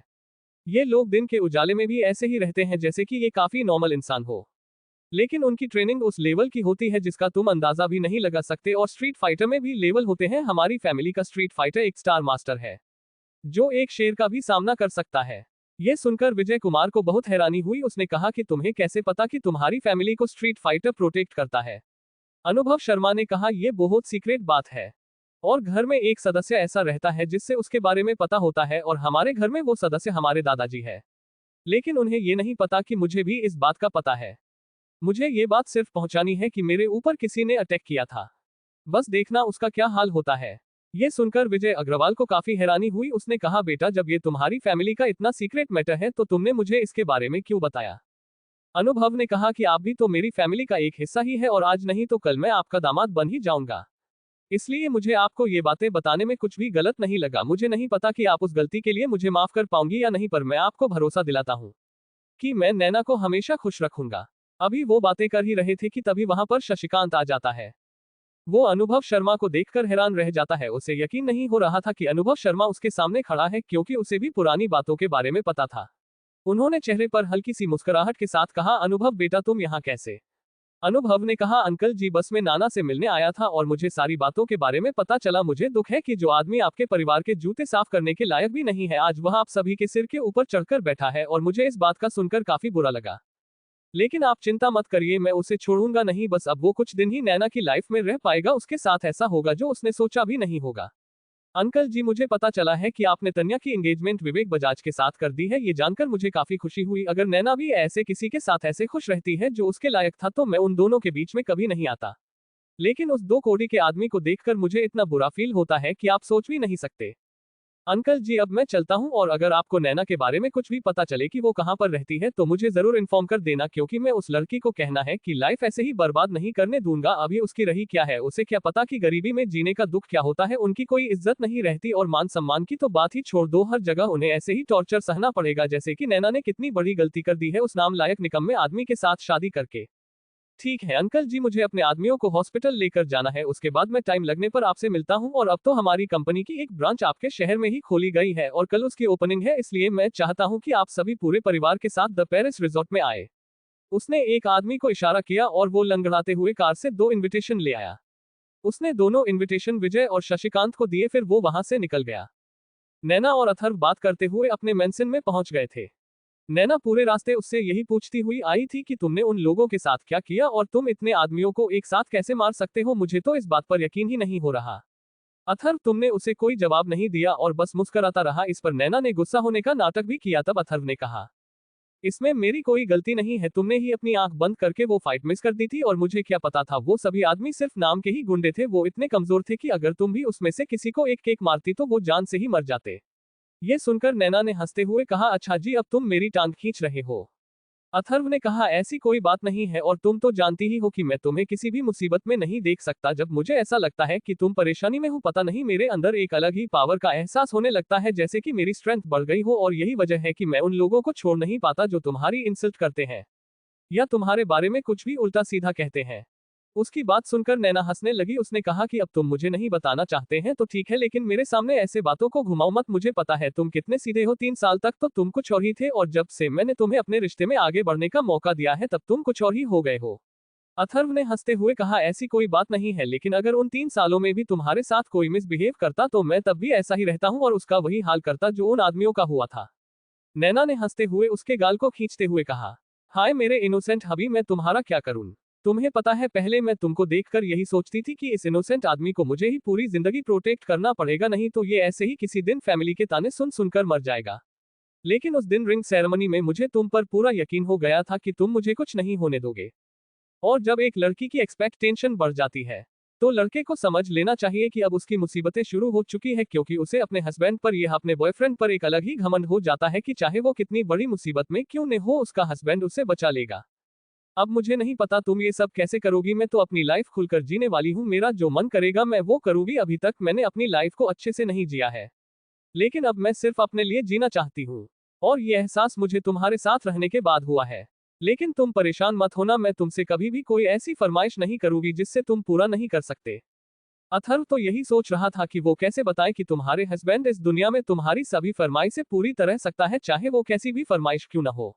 लेकिन वो थोड़ा डरता है कि तुम में जब इस बात का पता चलेगा तो तुम्हारा रिएक्शन कैसा होगा, क्योंकि हमारा रिश्ता एक झूठ की बुनियाद पर टिका हुआ है जिसकी नींव ज्यादा मजबूत नहीं रह सकती। पहले मुझे उसे मजबूत बनाना होगा, फिर तुमसे सारी बातें शेयर करूंगा। नैना ने कहा, अब तुम कहाँ खो गए? अथर्व ने एकदम से कहा कि आज युग के साथ सनाया ने भी मुझे बाय बोला था। मैं तो यही सोच रहा था क्या वो सब सच था या मेरी आंखों का वहम था। नैना ने कहा कि इस बारे में तो मैं कुछ बता नहीं सकती, क्योंकि मैं भी तुम्हारे साथ है, लेकिन कुछ चेंज तो मैंने भी उसमें देखा था, उसके चेहरे पर स्माइल थी। नहीं तो तुम्हारे साथ मुझे देखकर वो कभी भी खुश नहीं रहती। हो सकता है तुम जो सोच रहे हो वो बिल्कुल सही हो और वो अभी नादान बच्चे हैं, धीरे धीरे वक्त के साथ उनको भी समझ आ जाएगा कि उनके लिए ये सही है और क्या गलत है। नैना ने उससे कहा कि अब यही गाड़ी में बैठे रहना है या अंदर भी चलोगे, मैं आज बहुत ज्यादा थक गई हूँ, मुझे तो नींद आ रही है। अथर्व उसकी बातों पर मुस्कुरा दिया और उसने कहा तुम साथ होती हो तो चाहे मुझे एक छोटे से कमरे में भी क्यों न रहना पड़े, मुझे तुम्हारे साथ कोई परेशानी नहीं होती हूँ। इतना कहकर वो दोनों कार से निकलकर अंदर चले गए थे। नैना ये सोचती थी कि आखिर इतने बड़े मेंशन में कोई गार्ड क्यों नहीं है और अगर गलती से किसी दिन कोई चोर उस मेंशन में घुस आया तो क्या होगा। अथर्व ने नैना के एक्सप्रेशन देख लिए थे। उसने कहा कि तुम क्या सोच रही हूँ। नैना ने उसे अपने मन की बात बता दी तो आधारभूत ने कहा कि ऐसी बात नहीं है, मैंने पहले सुना था कि इस मेंशन की सिक्योरिटी हाईली एडवांस है, यहाँ पर कोई भी आता है तो यहाँ की इसके अंदर सिस्टम में उसकी पूरी बॉडी इसके ना हो जाती है और उसी आधार पर यहाँ की सिक्योरिटी अलर्ट हो जाती है और फिर अप्रूवल के लिए सबसे पहले यहाँ के मालिक के मोबाइल पर मैसेज पहुंचता है। जब वहां से अप्रूवल मिल जाती है तो ही वह आदमी या लड़की अंदर आ सकती है, इससे पहले वह यहाँ पर एंट्री नहीं कर सकते। ये सुनकर नैना को काफी हैरानी हुई, उसने नहीं सोचा था कि ऐसा कुछ भी हो सकता है। नैना अथर्व के साथ रहकर अनुभव शर्मा के बारे में भूल चुकी थी और अथर्व भी उससे अनुभव शर्मा के बारे में कुछ नहीं पूछना चाहता था क्योंकि वह नैना को परेशान करना नहीं चाहता था। अगर नैना उसे खुद अनुभव शर्मा के बारे में बताती तो ही उससे अच्छा लगता। एपिसोड 26 अग्रवाल ग्रुप हुआ दिवालिया। नैना और अथर्व दोनों अपने रूम में गए। कुछ देर बाद वो दोनों एक दूसरे की बाहों में सो गए थे। इस समय उन्हें देखकर कोई नहीं कह सकता था कि इन दोनों के बीच में अभी कोई भी फिजिकल रिलेशनशिप नहीं हुआ है, क्योंकि 2-3 दिनों में ही वो दोनों एक दूसरे के साथ इतने कंफर्टेबल हो गई थी कि उन्हें एक दूसरे की आदत लग गई थी। नैना को भी अथर्व की बाहों में एक सुकून सा महसूस होता था। अगली सुबह दोनों कंपनी के लिए निकल गए। कंपनी में ये खबर अब तक हर जगह फैल गई थी कि हेड मैनेजर के साथ जो लड़का था वो उनका असिस्टेंट था।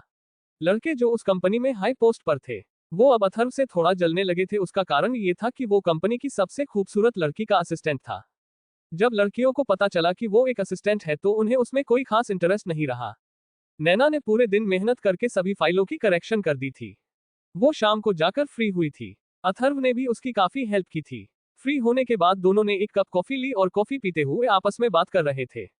नैना ने कहा वैसे दादाजी से तुम्हारी मुलाकात कैसे हुई थी।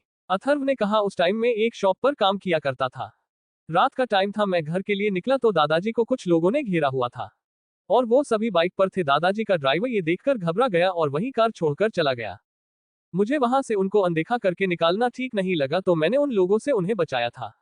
उसके बाद उन्होंने मुझसे पूछा तुम कहाँ रहते हो, क्या करते हैं, मैंने उन्हें सारी बातें बता दी।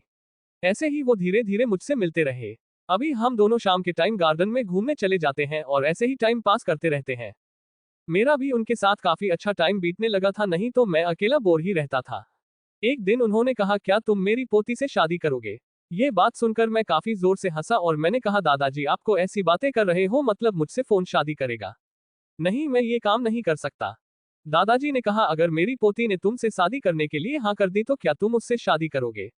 मैंने सोचा कि दादाजी इतना फोर्स कर रही है तो जरूर लड़की में कोई डिसेबिलिटी होगी, लेकिन मेरी हिम्मत नहीं हुई कि मैं दादाजी से मना कर सकूं और होने मेरे साथ काफी वक्त हो गया था। मैंने अपनी आंखें बंद करके सोचा और उनको सीधा हाँ बोल दिया। बस उसे अगले दिन ही दादाजी ने मेरी तुम्हारे साथ मंदिर में शादी करवा दी और कोर्ट में भी शादी रजिस्टर करवा दी। मेरी हिम्मत नहीं हुई कि मैं तुम्हें देख सकूं, लेकिन फैमिली के सभी लोग तो मुझे ऐसे घूर रहे थे जैसे ही कच्चा ही चबा जाएंगे।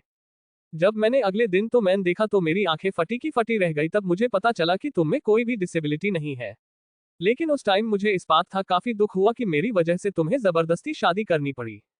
मैंने तो किसी का भला करने का सोचा था, मुझे क्या पता था कि तुम में कोई डिसेबिलिटी नहीं होगी। अथर्व की बात सुनकर नैना जोर जोर से हंस पड़ी। उसने कहा क्या तुमने ये सोचकर मुझसे शादी की थी कि मुझमें कोई डिसेबिलिटी थी। अथर्व ने कहा तुम ही बताओ, अगर कोई आदमी मुझ जैसे गरीब से उस टाइम ये क्या था कि मैं तुम्हारी शादी अपनी पोती से करना चाहता हूँ और वो भी तैयार थी, तो मैं क्या समझता, भला मुझसे कोई क्यों शादी करता। नैना ने कहा नहीं, ऐसी बात नहीं है। जब मैंने तुम्हें पहली बार देखा था तो मुझे तुम हैंडसम और चार्मिंग लगे थे, पर तुम तो ऐसी ड्रामा कर रही थी जैसे कि कितने ज्यादा इनोसेंट हो। मैंने तुम्हें कुछ देना नोटिस किया, फिर कुछ महीने बीत गए और धीरे धीरे 6 महीने बीत गए, लेकिन फिर भी तुम्हारी नजरें मेरे लिए हमेशा झुकी रही। तब जाकर मुझे तुम पर यकीन होगा कि तुम्हारा नेचर ही ऐसा है। अथर्व ने कहा तो क्या तुम मुझे नोटिस करती थी। ऑफ कोर्स यार, मैं भला इतने हैंडसम और चार्मिंग लड़के को क्यों नोटिस नहीं करती, और ऊपर से वो इतना इनोसेंट लड़का। इस पर अथर्व भी हंसने लगा। इसका मतलब तुम मुझे पहले ही एक्सेप्ट कर चुकी थी। नैना ने कहा पागल लड़की, मैंने तो तुम्हें उसी दिन एक्सेप्ट कर लिया था जिस दिन मेरी तुमसे शादी हुई थी। तुम ही बताओ, शादी कोई गेम थोड़ी है, जब मन किया शादी कर ली और तब मन किया छोड़ दिया। हमें पता है दादाजी ने मुझसे तुम्हारे बारे में क्या कहा था। अथर्व ने कहा, मुझे कैसे पता होगा। रैना ने कहा, उन्होंने शादी से एक रात पहले मुझे अपने कमरे में बुलाया।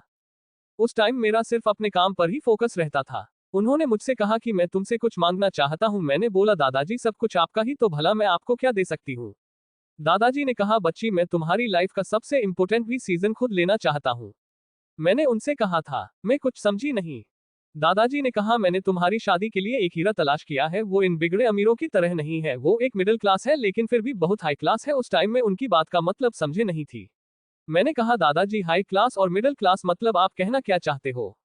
दादाजी ने कहा, वो सूरत से गरीब है लेकिन सीरत से हम लोगों से बहुत ज्यादा अमीर है। और मेरा विश्वास करना, तुम उसे देखते ही पसंद कर लोगी। देखने में वो किसी सेलिब्रिटी से कम नहीं लगता। बस तुम उसकी किस्मत कह सकती हो कि वह फिर भी गरीब है। मैंने कहा, दादाजी मैंने आपसे बोला था कि मुझे शादी में कोई इंटरेस्ट नहीं है, फिर आप अभी मेरी शादी क्यों करवाना चाहते हैं। दादाजी ने कहा, मुझे तुम्हारी शादी की हमेशा टेंशन रहती है और एक ना एक दिन तो तुम्हें ना चाहते हुए भी शादी करनी होगी, लेकिन मैं इतने अच्छे लड़के को भी होना नहीं चाहता। उन्होंने अपने फोन में मुझे तुम्हारी कुछ फोटो दिखाई, मुझे भी तुम देखने में काफी ज्यादा हैंडसम लगे थे और मुझे कोई प्रॉब्लम भी नहीं थी। दादाजी ने कहा कि तुम्हारा नीचे काफी ज्यादा स्वीट है। मैं ये सोच रही थी कि कहीं दादाजी को किसी ने धोखा तो नहीं दिया है, लेकिन उन्होंने कहा, अगर तुमने इस शादी के लिए हाँ नहीं की तो आज के बाद मैं इस घर में ही नहीं रहूंगा। मुझे ना चाहते हुए भी तुमसे शादी के लिए हाँ कहना पड़ा और इस बात को लेकर हमारे परिवार में पूरी रात झगड़ा होता रहा और अगली सुबह तक सभी सहमत हो गए थे क्योंकि उसमें सारी प्रॉपर्टी दादाजी पर थी और उन्होंने सीधा कह दिया कि अगर तुम लोगों ने किसी भी तरह की परेशानी खड़ी की तो मैं अपनी सारी प्रॉपर्टी उस लड़के के नाम कर दूंगा। ये सुनकर अथर्व हंस पड़ा। उसने कहा, मुझे नहीं पता था कि दादाजी ने तुम लोगों को ऐसे वार्निंग देकर मनाया था। उन्होंने तुमसे कहा था कि मेरी पोती भी तुमसे शादी करना चाहती है और उसके बाद तो तुम सब जानती ही हो। तभी नैना ने कहा, वैसे तुम जितने ज्यादा इनोसेंट दिखते थे उतने हो नहीं, क्योंकि जैसे ही मैंने अपने रिश्ते को एक मौका दिया तुम तो कुछ ज्यादा ही नॉटी हो गए और तुम तो एक फाइटर भी हो। अथर्व ने कहा, अगर तुमने मुझे एक मौका दिया था तो मैं उस मौके को ऐसे ही सिर झुकाकर वेस्ट नहीं जाने दे सकता था। इससे तुम्हें भी फील होता है कि शुरुआत बस तुमने की है और मैं उसमें भी तुम्हारा साथ नहीं दे रहा। यही रीजन था कि उसी दिन मैंने डिसाइड कर लिया था कि सुबह होते ही तुम्हें एक दूसरा ही अथर्व देखने को मिलेगा, जो सिर्फ वही करेगा जो तुम उससे करने को बोलोगी और हमेशा तुम्हारी क्या करेगा। यही रीजन था कि उस दिन के बाद मैं तुम्हारे लिए बिल्कुल बदल गया। और तुम्हें पता है पिछले 3 सालों तक मुझे फैमिली की बातों का बुरा क्यों नहीं लगा, क्योंकि जब भी मुझे कुछ बुरा फील होता था तो मैं तुमको याद कर लिया करता था, जिससे मेरा सारा गुस्सा चला जाता था। मुझे जब भी कोई कुछ सुनाता था तो बस मेरे दिमाग में एक ही बात रहती थी कि आस्था तुमने तो मुझसे कभी कुछ उल्टा नहीं कहा, और बस यही रीजन था कि मैं हमेशा खुश रहता था। लेकिन अगर तुम भी मुझे कुछ गलत कहती तो शायद मैं सहन नहीं कर पाता, फिर मेरी उम्मीद टूट जाती। अच्छा जी, मुझे नहीं पता था कि उस मेंशन में मैं तुम्हारी ऑक्सीजन थी। ऐसे बात करते हुए उनके ऑफिस का टाइम पूरा हो गया था, उनकी कॉफी भी खत्म हो गई थी। वो दोनों खड़े हुए और ऑफिस से बाहर निकल गए। उनको जाते हुए सभी एम्प्लॉय घूर घूर कर देख रहे थे। सबसे ज्यादा दुख तो उन्हें इस बात का होता था कि वो लड़का मिस नैना के साथ उसकी कार में जाता था। एक बड़े से मैंसन में एक बूढ़ा आदमी अपनी चेयर पर बैठा हुआ था। उसके सामने एक आदमी हाथ बंधे खड़ा था। उसने कहा, तुम्हें पता है किसी ने अनुभव और उसके आदमियों पर अटैक किया है। उसने कहा, दादाजी आप चिंता मत करिए, मैं पता लगाता हूँ कि वह कौन था। जैसे ही उसका पता लगता है मैं आपको इन्फॉर्म कर दूंगा। दादाजी का नाम घनश्याम शर्मा था। उसने कहा, श्रेष्ठ मुझे नहीं पता तुम क्या करोगे, पर मुझे वो आदमी अपने पैरों में चाहिए और पता लगाओ कि आखिर सारा मामला क्या था। उसके बाद श्रेष्ठ वहां से निकल गया। ऐसे ही काफी दिन बीत गए थे। नैना और अथर्व की लाइफ काफी अच्छी चल रही थी। मिस्टर अभिराज भी अपनी बहू के काम से काफी खुश थे, लेकिन आज उन्होंने डिसाइड कर दिया था कि वो अपनी बहू से मिलकर ही रहेंगे। जैसे ही अथर्व और नैना सुबह कंपनी में आए तो राजवीर ने कहा, आप दोनों को चेयरमैन सर ने बुलाया है। नैना को समझ नहीं आया कि उससे कौन सी गलती हो गई जो उन्हें मिस्टर सिंघानिया ने बुलाया है। ये सुनकर नैना अपनी सोच में ही थी कि तभी राजवीर ने कहा, मैडम आपको घबराने की कोई जरूरत नहीं है। मिस्टर सिंघानिया आप दोनों से कुछ सजेशन मांगना चाहते हैं। ये सुनकर नैना की घबराहट कुछ कम हुई और वह पहले की तरह कॉन्फिडेंट हो गई। वो अपने कैबिन से निकलकर सीधे मिस्टर सिंघानिया के कैबिन के बाहर पहुंच गए थे। मिस्टर शाहवीर उनका बाहर ही वेट कर रहे थे। उनके आते ही वो उन्हें अंदर लेकर गए। उन दोनों को देखकर शाहवीर उसके चेहरे पर एक अलग ही चमक आ गई थी, जैसे कि वो कह रहे हो कि कितनी अच्छी जोड़ी है इन दोनों की। दोनों मिस्टर सिंघानिया के सामने पहुंच गए थे। नैना तो उस ऑफिस के इंटीरियर डिजाइन को देखकर हैरान थी। उस जगह को देखकर कोई भी नहीं कह सकता था कि इतनी ब्यूटीफुल और लग्जूरियस इंटीरियर भी किसी फ्लोर का हो सकता है। नैना ने अंदर जाते ही मिस्टर सिंघानिया को ग्रीट किया। मिस्टर सिंघानिया भी एक बार तो नैना को देखकर हैरान रह गए थे, कोई इतना ब्यूटीफुल कैसे हो सकता है। उन्हें इस बात की खुशी थी कि उनके बेटे ने सच में एक हीरा चुना था। मिस्टर सिंघानिया ने कहा, बैठो नैना बेटी, और आपके हस्बैंड हो तो हम पहले से ही जानते हैं। नैना को इस बात से कोई भी हैरानी नहीं होगी क्योंकि उसे पता था कि अथर्व वहां पहले से ही जॉब करता था। मिस्टर सिंघानिया ने कहा, मुझे आप दोनों के एक मैटर पर सजेशन चाहिए थे। नैना ने बड़े कॉन्फिडेंट तरीके से कहा, बताइए सर, आप किस बारे में बात करना चाहते हैं। मिस्टर सिंघानिया ने कहा कि एक छोटी सी कंपनियां अग्रवाल ग्रुप, और मुझे पता है तुम्हारा उस ग्रुप से क्या रिलेशन है, लेकिन वो इस टाइम बैंकक्रप्ट हो गई है, उसके बेवकूफ सीईओ के डिसीजन की वजह से। मेरा एक आदमी आज उस नीलामी में गया हुआ है जो वहां पर चल रही है। मैं आपसे पूछना चाहता था कि क्या उस कंपनी को खरीदने में प्रॉफिट हो सकता है। यह सुनकर नैना की आंखें नम हो चुकी थी कि जिस कंपनी में उसने इतनी मेहनत की थी आज वो बैंकक्रप्ट हो चुकी है। अभी तो उन्हें 1 महीना ही हुआ था उस कंपनी को छोड़े और इतनी जल्दी वो बैंकक्रप्ट भी हो गई। नैना की आंखों से आंसू गिरने लगे थे। ये देखकर सिंघानिया को काफी ज्यादा दुख हुआ कि आज पहली बार उसकी मुलाकात उसकी बहू से हुई थी और उसने पहली बार में उसे ऐसी खबर सुनाई जिससे वो रो पड़ी। मिस्टर सिंघानिया ने कहा, मिस नैना, मुझे पता है आपने और मिस्टर भार्गव अग्रवाल ने उस कंपनी के लिए काफी मेहनत की थी, लेकिन अगर कोई भी चीज किसी गलत हाथों में चली जाती है तो उसका बर्बाद होना निश्चित है, और आपको पहले ही पता था ना, एक दिन तो ये होना ही था। नैना ने अपने आंसू पोंछ और कहा, सर आप बिल्कुल ठीक कह रही है, लेकिन पता नहीं फिर भी मुझे अपनी कंपनी को ऐसे दिवालिया होते देख काफी दुख हो रहा है। यही रीजन है कि मैं अपने आंसुओं पर कंट्रोल नहीं कर पा रही हूँ, इसके लिए सिर एक्सट्रीमली सॉरी। और सर, अगर आप उस कंपनी के शेयर खरीदते हैं तो आपको उसमें कोई नुकसान नहीं होगा। मिस्टर सिंघानिया ने कहा, मिस नैना, क्या आप मुझे एक्सप्लेन कर सकती है कि हमें उसमें कोई घाटा क्यों नहीं होगा, जबकि वो कंपनी पहले ही बैंकक्रप्ट हो चुकी है। एपिसोड 27, नैना हुई गायब। श्रेष्ठ शर्मा घनश्याम जी के सामने खड़ा हुआ था, उसका सिर झुका हुआ था जैसे कि जो हम उसे दिया है वो उसे पूरा नहीं कर पाया हो। घनश्याम ने कहा, ऐसे मुंह लटकाए क्यों खड़े हो, आखिर बताती क्यों नहीं क्या बात है। श्रेष्ठ शर्मा ने कहा कि इतने दिन हो गए अभी तक उन दोनों का कुछ पता नहीं चला है, और सबसे हैरानी की बात है कि उन दोनों में से किसी के भी मोबाइल नंबर ट्रेस नहीं हो रहे हैं। घनश्याम ने कहा, तुम कहना क्या चाहते हो। श्रेष्ठ ने कहा, मैंने उन दोनों के बारे में पता लगाया जिसकी वजह से हमारे अनुभव पर इतनी बड़ी मुसीबत आई। वो लड़की अनुभव शर्मा की कॉलेज में पढ़ती थी। उसको सबक सिखाने के लिए अनुभव ने उसे प्यार करने का ड्रामा करके उसे अपनी गर्लफ्रेंड बना लिया था, और जब उसे लड़की ने भी सबके सामने अनुभव को प्रपोज किया तो अनुभव ने उसकी बहुत ज्यादा इंसल्ट की थी। इन्वेस्टिगेशन से पता लगा कि वो लड़की इस वजह से डिप्रेशन में चली गई थी, लेकिन वो इतने स्ट्रोंग थी कि उसने अपने आप को 1-1.5 साल के अंदर संभाल लिया था। उसके दादाजी उसकी हालत पर परेशान रहते थे तो उन्होंने जबरदस्ती उसकी शादी एक मिडिल क्लास लड़के से करवा दी। लेकिन अब अनुभव दोबारा उस लड़की के पीछे पड़ा हुआ है, और यही रीजन था कि उस लड़की के लिए ही वो अग्रवाल मैंसन गया हुआ था। और जब उसे पता चला कि नैना की शादी हो गई है तो उससे ये बात बर्दाश्त नहीं हुई और उसने अपने आदमियों को उस लड़के को मारने का ऑर्डर दिया। लेकिन उसे अकेले लड़के ने अनुभव के इतने सारे लड़कों को धूल चटा दी। घनश्याम ने कहा, इसमें कोई बड़ी बात नहीं है, तुम तो जानते हो कि स्ट्रीट फाइटर उससे कई गुना ज्यादा आदमियों को मार सकता है। श्रेष्ठ शर्मा ने कहा कि एक बहुत बड़ी प्रॉब्लम है जिसकी मुझे टेंशन है। मुझे इन्वेस्टिगेशन में पता चला है कि उसने अनुभव पर कोई हाथ नहीं उठाया और न ही उसे कुछ उल्टा सीधा कहा, जबकि अनुभव ने उसे इतना भला बुरा कहा था जिसे कोई नॉर्मल आदमी सुन ही नहीं सकता था, नॉर्मल की छोड़ों में भी नहीं सुन पाता। और मेरी टेंशन यही है। आपकी बात सही थी कि एक स्ट्रीट फाइटर काफी सारे लोगों को मार सकता है, लेकिन आपने इस बात पर ध्यान नहीं दिया कि वहां पर सिर्फ उतने ही लोग थे। अगर उससे ज्यादा लोग होते तो मुझे नहीं लगता कि वो लड़का उन्हें भी छोड़ता था। और उसकी टॉलरेंस को देखकर मैं हैरान हूँ कि कोई इतना शांत कैसे रह सकता है। और मैंने इन्वेस्टिगेशन की तो मुझे पता लगा उसमें से एक भी लड़के को कोई गंभीर चोट नहीं आई थी। ओहो, अब आप ही बताइए कि इतने सारे लोगों को कोई एक साथ मारे और वो भी इतना सोच समझकर, तो सोचो उसके माइंड पर उसका कंट्रोल कैसा होगा। नॉर्मल लड़का होते हुए भी हम उसका फोन ट्रेस नहीं कर पा रहे। उसकी टेक्निक बिल्कुल अलग थी, उसका माइंड पर भी पूरा कंट्रोल था, और उसके टॉलरेट करने की क्षमता भी बहुत ज्यादा थी। ये सभी बातें इस तरफ इशारा कर रही है कि वो कोई नॉर्मल आदमी नहीं है। आज तक कभी ऐसा नहीं हुआ कि हमने किसी आदमी की तलाश की हो और 1 महीने तक उसके बारे में कुछ भी ना पता लगा पाए हो।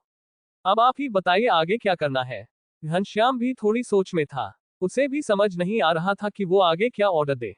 उसने कुछ सोचकर कहा कि मैं मानता हूँ इसमें सारी गलती मेरे पोते की है, लेकिन तुम ही बताओ, अब उसने गलती की है तो इसका मतलब ये तो नहीं कि मैं उस पर ध्यान ही ना दूं। अगर कभी उसने मेरे पोते पर हमला कर दिया और उसे कुछ हो गया तो मैं अभी भी अपने आप को माफ नहीं कर पाऊंगा। और शायद जो तुम सोच रहे हो ऐसा कुछ हो ही न, इसलिए तुम जल्दी से उसका पता लगाओ और उसको सबक सिखाना जरूरी है, नहीं तो किसी दिन हमारे पोते पर मुसीबत आ सकती है। और तुम तो जानते ही हो कि पिछले 4 सालों से उसका नेचर कैसा रहा है, और मुझे बाद में पता चला कि ये सब उसी लड़की की वजह से था। ये गधा पहले ही इस बात को समझ जाता है तो इसे आज इतनी परेशानी नहीं होती। इस उल्लू के पट्टे को ये पता चलने में 4 साल लग गई कि वो उस लड़की से प्यार करने लगा है। चाहे कुछ भी हो, अब हमें उसके लिए कुछ करना ही होगा।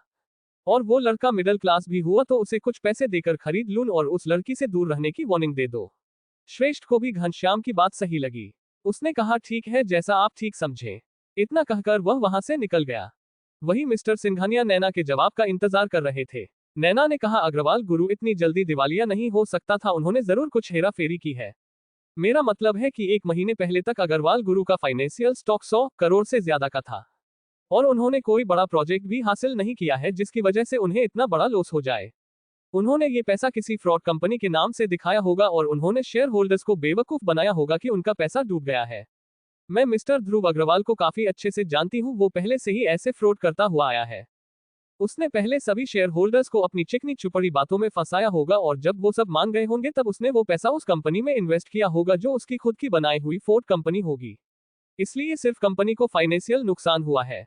अब सभी शेयर होल्डर ये चाह रहे हैं कि जितना पैसा वो इस कंपनी से निकाल सके उतना ही वो फायदे में रहेंगे, क्योंकि अब उन्हें अग्रवाल ग्रुप से कोई उम्मीद नहीं रही है। अगर आप अग्रवाल ग्रुप के शेयर खरीदते हैं तो सबसे अच्छा बेनिफिट ये होगा कि आप उसमें किसी भी सीजन से 1 महीने पहले ही उस सीजन का स्टॉक रेडी कर लिया जाए। जैसे कि अब सर्दियां आने वाली है, पहले ही अगर वुलन फैब्रिक का कर दिया जाए। मैंने अपनी प्रोजेक्ट रिपोर्ट रेडी की थी, जिसमें मैंने क्लोथ्स के सेशन के अकॉर्डिंग ही फैब्रिक्स पर रिसर्च की थी। अगर हम उस प्लानिंग के हिसाब से चले तो हमें 3x ज्यादा प्रॉफिट हो सकता। इसलिए अग्रवाल ग्रुप के शेयर खरीदने में कोई बुराई नहीं है। मिस्टर सिंघानिया को अपनी बहू का ये कॉन्फिडेंस काफी ज्यादा पसंद आया। मिस्टर सिंघानिया को नहीं पता था कि नैना ने अपने कंपनी के काम पर इतनी ज्यादा रिसर्च की हुई है।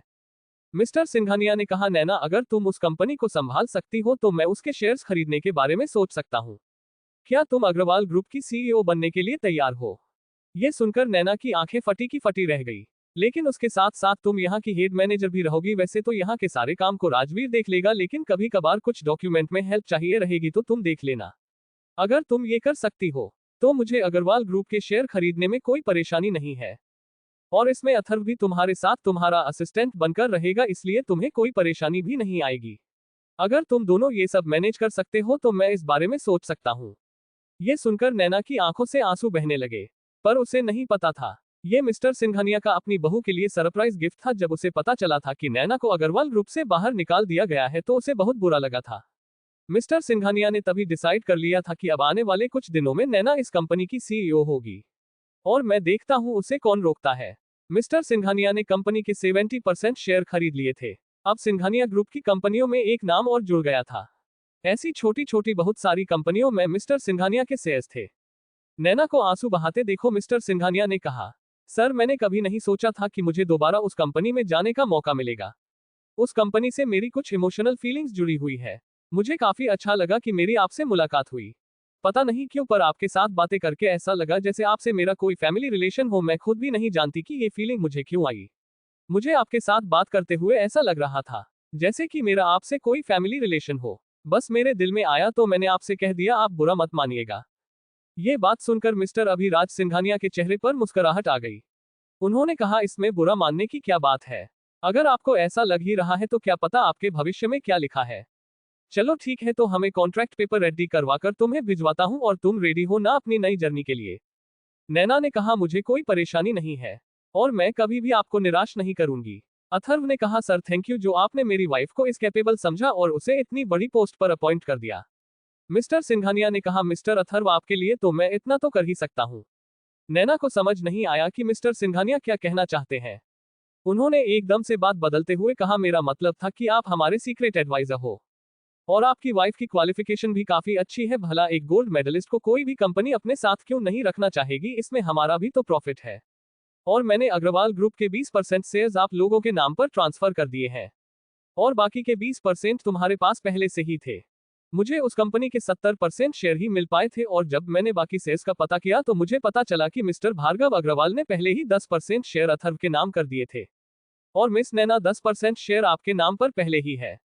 और आप लोगों को ये सोचने की जरूरत नहीं है कि मैंने 20% शेयर आपके नाम, क्योंकि ये इससे अब हम दोनों पार्टनर्स भी है और इसका बेनिफिट मुझे ये होगा कि अब मिस नैना इस कंपनी को बिना किसी रुकावट के आगे ले जा सकती है। कंपनी की प्रोग्रेस से मुझे भी प्रॉफिट होगा और इससे ज्यादा मुझे क्या चाहिए। अब आप लोग जा सकते हैं और उसे किसी और मैटर में कोई बात करनी है तो मुझे वो भी बता सकते हैं।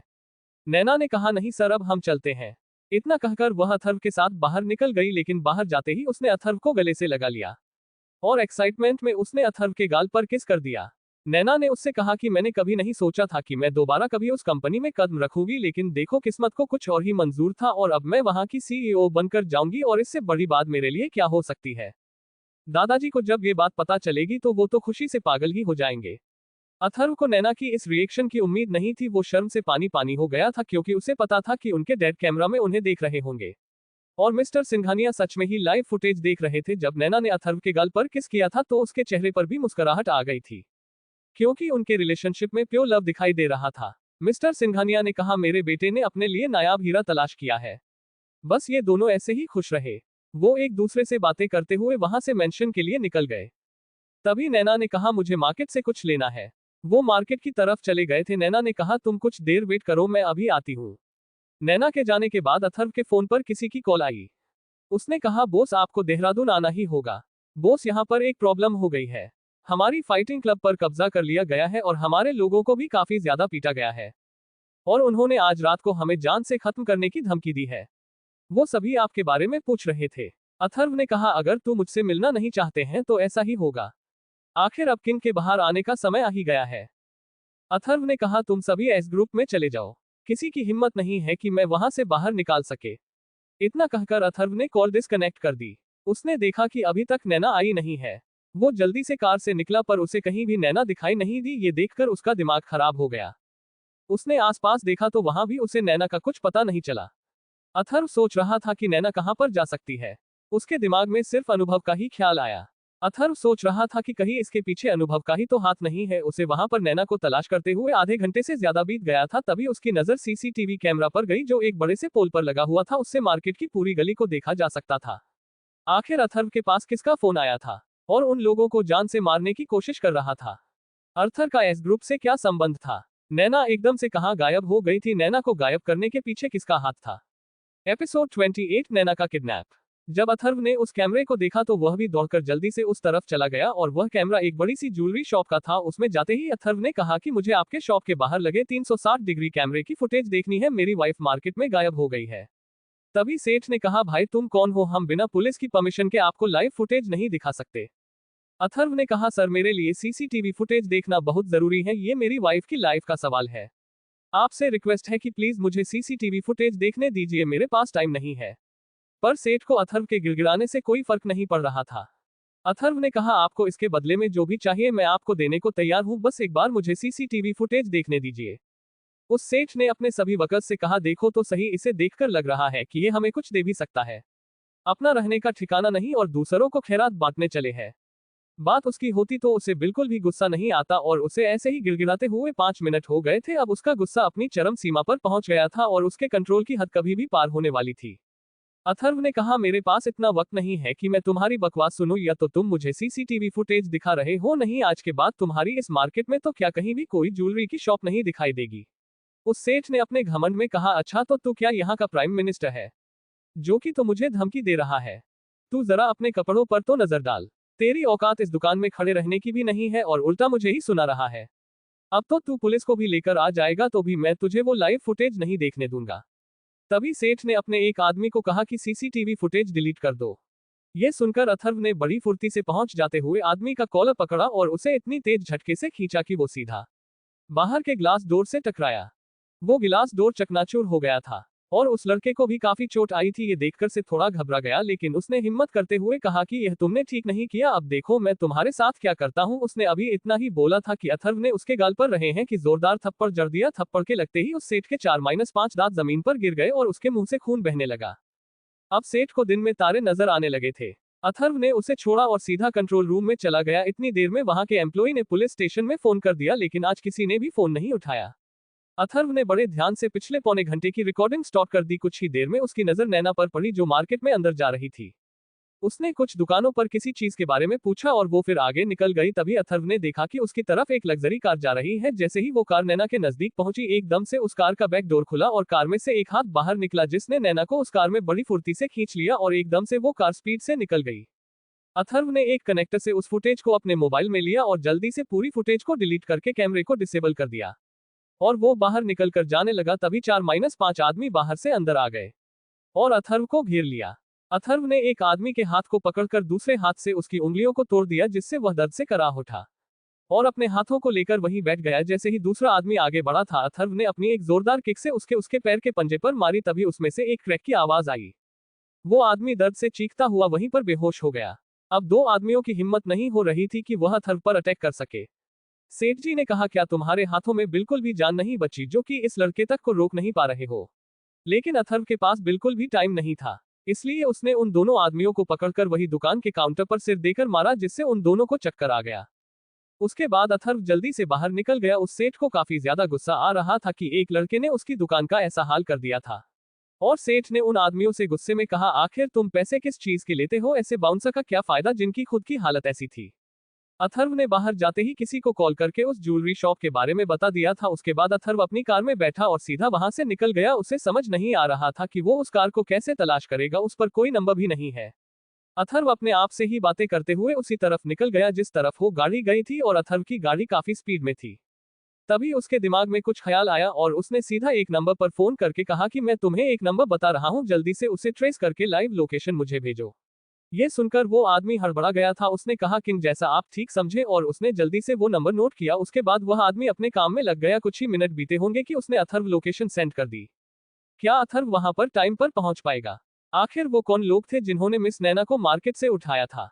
अभी तक किसी को भी इस बात की भनक तक नहीं पड़ी कि वो लड़का कौन था जिसने ज्वेलरी शॉप में आकर इतना बड़ा हंगामा खड़ा कर दिया था। सॉरी गाइड, छोटा चैप्टर अपलोड करने के लिए आज तबीयत कुछ डाउन थी, इसलिए बड़ी मुश्किल से इतना ही चैप्टर अपलोड कर पाया हूँ। एपिसोड 29, अथर्व का नैना को बचाना। उस आदमी ने अथर्व को नैना के कॉन्टैक्ट नो को ट्रेस करके नैना की लोकेशन भेज दी थी। अथर्व भी उस लोकेशन का पीछा करता हुआ वहां से निकल चुका था। वो लोकेशन एक सुनसान सी जगह पर एक वेयरहाउस की थी, और ये काम अनुभव शर्मा ने किया था। नैना को अनुभव शर्मा ने गाड़ी में खींचा था। वो नैना को अपनी पावर दिखाना चाहता था। उसने आज नैना को अपना बनाने का पूरा इंतजाम कर लिया था, और उसने नैना के मोबाइल को भी स्विच ऑफ इसलिए नहीं किया था क्योंकि वो चाहता था कि उस मिडिल क्लास को भी उसकी औकात पता चले। उसने वहां पर 100 से ज्यादा आदमियों को इकट्ठा किया हुआ था। नैना पूरे रास्ते कार में चीखती चिल्लाती गई थी, पर उससे अनुभव शर्मा को कोई फर्क नहीं पड़ा। उसके आंसू बह रहे थे। वो सिर्फ इस समय अथर्व को ही याद कर रही थी। अनुभव उसको ऐसे गिड़गिड़ाते देख मुस्कुरा रहा था। गाड़ी सुनसान से वेयरहाउस पर आकर रुकी। वहां का नजारा देखकर नैना बहुत ज्यादा घबरा गई थी। उसने नहीं सोचा था कि अनुभव ऐसा भी कर सकता है। अनुभव शर्मा ने कार से बाहर निकलकर नैना की साइड का बैकडोर ओपन किया और उसे पकड़कर खींचते हुए उस वेयरहाउस में ले जाने लगा। उसने अनुभव को काफी रिक्वेस्ट की कि वह उसे छोड़ दिया। अब वो किसी और की वाइफ है, लेकिन उसे कोई फर्क नहीं पड़ रहा था। आज नैना को पछतावा हो रहा था कि उसने इस बेवकूफ लड़के को कॉलेज के टाइम पर पसंद भी कैसे कर लिया था। उसने गुस्से में अनुभव को एक थप्पड़ भी जड़ दिया। ये देखकर वहां पर खड़े सभी लड़के हैरान रह गए थे। उन्होंने नहीं सोचा था कि कोई लड़की बॉस को ऐसे थप्पड़ भी मार सकती है। उसे थप्पड़ पर अनुभव शर्मा ने मुस्कुराते हुए कहा कि आज इस थप्पड़ का भी हिसाब लिया जाएगा। तुमको मुझे जितने थप्पड़ मारने हैं मार सकती हूँ, आज मैं तुमसे पूरा हिसाब क्लियर कर लूंगा। मैं भी देखता हूँ आज तुम्हें वो कैसे बचाता है। उस दिन तो बड़ा हीरो बन रहा था, मुझे तुम्हारी तलाश करने में पूरा 1 महीने का समय लगा, फिर भी तुम्हारा कुछ पता नहीं चला। और आज देखो मेरी किस्मत कितनी अच्छी थी कि तुम मुझे मार्केट में दिख गई। आज तुम्हारे साथ जो भी होगा उसका तुम्हें बिल्कुल भी अफसोस नहीं होगा, क्योंकि मुझे पता है कि वो लड़का तुम्हारे लिए बिल्कुल भी ठीक नहीं है और ना ही वो तुम्हारे लेवल का है। उस गरीब के साथ तुम अपनी पूरी लाइफ नहीं गुजार सकती, लेकिन आज के बाद तो मैं इस बात को सोचकर खुशी होगी कि आज जो भी हुआ था बिल्कुल सही हुआ था। उसकी ऐसी बातें सुनकर नैना और ज्यादा सुबक सुबक कर रोने लगी थी। उसको रोता देख एक आदमी हंस पड़ा था। अनुभव ने सीधे उसके पैर में गोली मारी। वो आदमी दर्द से चीख उठा था। ये देखकर तो नैना और ज्यादा डर गई थी। उसे समझ नहीं आ रहा था कि उसे क्या करना चाहिए। उसे इस बात के लिए दुख हो रहा था कि अथर्व के साथ होते हुए भी वो उसे अपने साथ मार्केट में लेकर नहीं गई थी। उस वेयरहाउस में एक छोटा सा कैबिन बना हुआ था। अनुभव शर्मा जबरदस्ती नैना को उसके बिन में ले गया था। अब किसी भी आदमी की हिम्मत नहीं हो रही थी कि वो हंस सके। वहां पर पिन ड्रॉप साइलेंस था। नैना ने सारी उम्मीद छोड़ दी थी। अनुभव ने नैना को धक्का दिया और उसका बैलेंस नहीं बना, जिससे वह सीधे वहां पर रखे बेड पर जाकर गिरी। अनुभव शर्मा ने उसके हाथ पैर बांधने शुरू कर दिए। नैना का पूरा शरीर डर से कांप रहा था। आज उसे पहली बार ऐसी फीलिंग हुई थी कि पावरफुल होना कितना जरूरी है।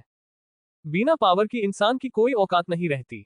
उसके मन में अब भी यही चल रहा था कि कैसे भी करके अथर्व यहाँ पर आ जाए।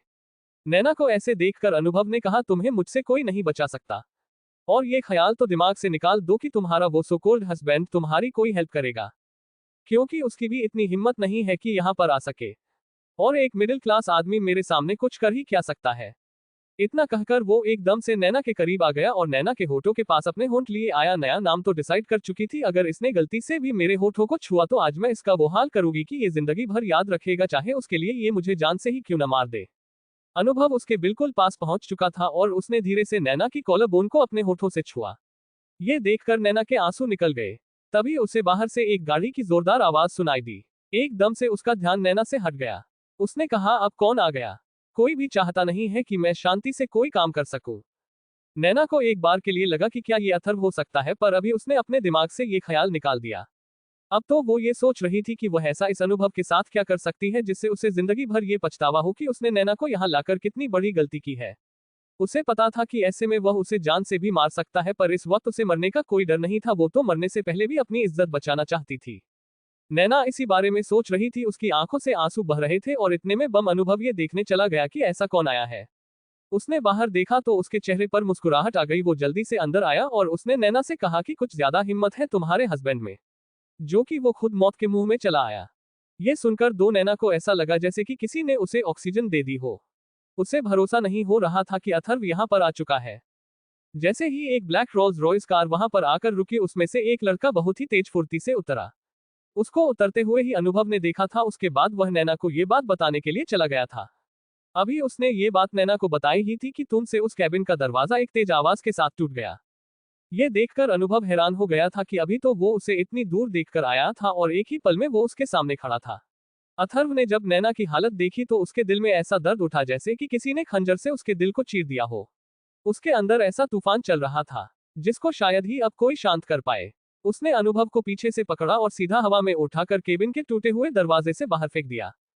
नैना की आंखों से आंसू बहे जा रहे थे। उसे नहीं लगा था कि अथर्व वहां पर आ जाएगा, और उसने जिस तरह से अनुभव को हवा में उठा दिया था, उसे देखकर तो नैना और ज्यादा हैरान रह गई थी। अथर्व ने जल्दी से अपने हाथों से नैना की बंदी रस्सियों को तोड़ दिया और नैना को अपने साथ लेकर बाहर निकल गया।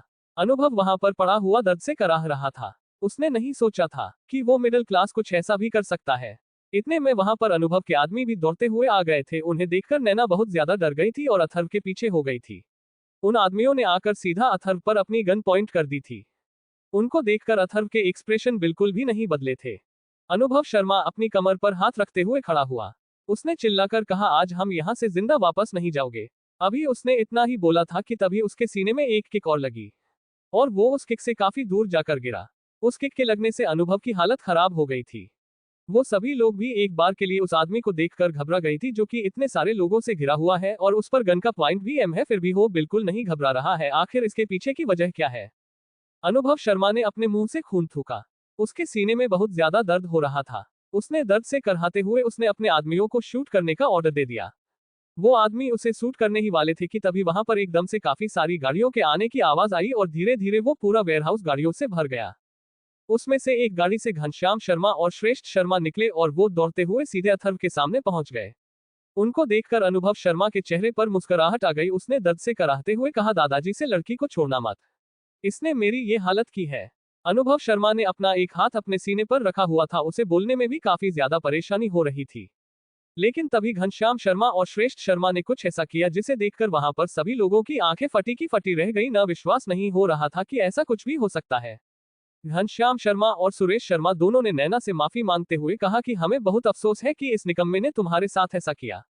घनश्याम शर्मा ने कहा कि इसकी तरफ से मैं तुमसे हाथ जोड़कर माफी मांगता हूं। इससे तो अपने परिवार की रेपुटेशन की कोई चिंता ही नहीं है।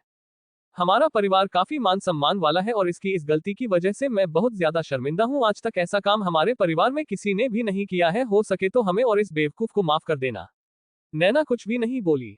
इस पर श्रेष्ठ शर्मा और घनश्याम शर्मा दोनों अपने घुटनों पर बैठ गए और नैना के पैरों में गिर गए। ये देखकर नैना घबरा गई और थोड़ा पीछे हट गई। उसे समझ नहीं आ रहा था कि ऐसा कैसे हो सकता है कि इतना पावरफुल फैमिली का लीडर उसके पैरों में गिड़गिड़ा रहा है। अनुभव शर्मा की नजरें भी शर्म से झुक गई थी। उसे भरोसा ही नहीं हो रहा था कि आज उसकी वजह से उसके दादा का सिर झुका हुआ है और उसे समझ नहीं आ रहा था कि उसके दादा ऐसा करके हो रही है और जबकि उनके साथ श्रेष्ठ शर्मा भी है। घनश्याम शर्मा ने आगे कहा, बेटी मेरी नजरों में सभी लड़कियां बराबर है और अगर किसी एक लड़की के साथ भी गलत हुआ है, वो भी मेरी फैमिली की वजह से, तो भी मुझे उसके लिए ऐसा ही लगेगा जैसे कि मेरी फैमिली की बेटी के साथ ऐसा कुछ हुआ है। इसलिए मैं तुमसे माफी मांग रहा हूं। मुझे नहीं पता था कि ये गधा है ऐसा ही कुछ कर सकता है। अगर आप भी तुम मुझे और इस बेवकूफ को माफ नहीं कर सकती तो तुम जो पनिशमेंट देना चाहो हमें दे सकती हो। नैना हमने कहा दादाजी पहले तो आप खड़ी हुई है, आप मेरे दादाजी की उम्र के हैं और मुझे बिल्कुल भी पसंद नहीं है कि आप ऐसे पैरों में गिरकर मुझसे माफी मांग रहे हैं। मुझे पता है कि आपके पोते ने बेवकूफी की है पर इसमें आपका कोई दोष नहीं है, इसलिए अगर आप उसे समझा सकती है तो समझा दीजिए। मेरा उससे कोई रिश्ता नहीं है और मैं अपने पति के साथ अपनी छोटी सी लाइफ में बहुत खुश हूँ और मुझे कुछ भी नहीं चाहिए। मुझे अच्छा लगा कि आप इतने ज्यादा समझदार हैं और आपको अपने परिवार के मान सम्मान की फिक्र है, लेकिन ये बात आपके पोते को भी पता होनी चाहिए। वो तो अपने आप को ऐसे समझ रहा है जैसे कि पूरी दुनिया का किंग हो। ये बात नैना ने वैसे ही कही थी, पर किंग का नाम सुनकर उन दोनों के दिल की धड़कन बढ़ गई थी। घनश्याम ने कहा नहीं बेटी, ऐसी कोई बात नहीं है और मैं आप इसे इस देश में रहने ही नहीं दूंगा और आगे से कभी तुम्हारे सामने नहीं आएगा। बस इस बार इसे माफ कर दो और हो सके तो ये बात तो हर किसी को पता नहीं चलनी चाहिए, नहीं तो मेरे परिवार पर एक बहुत बड़ा कलंक लग जाएगा।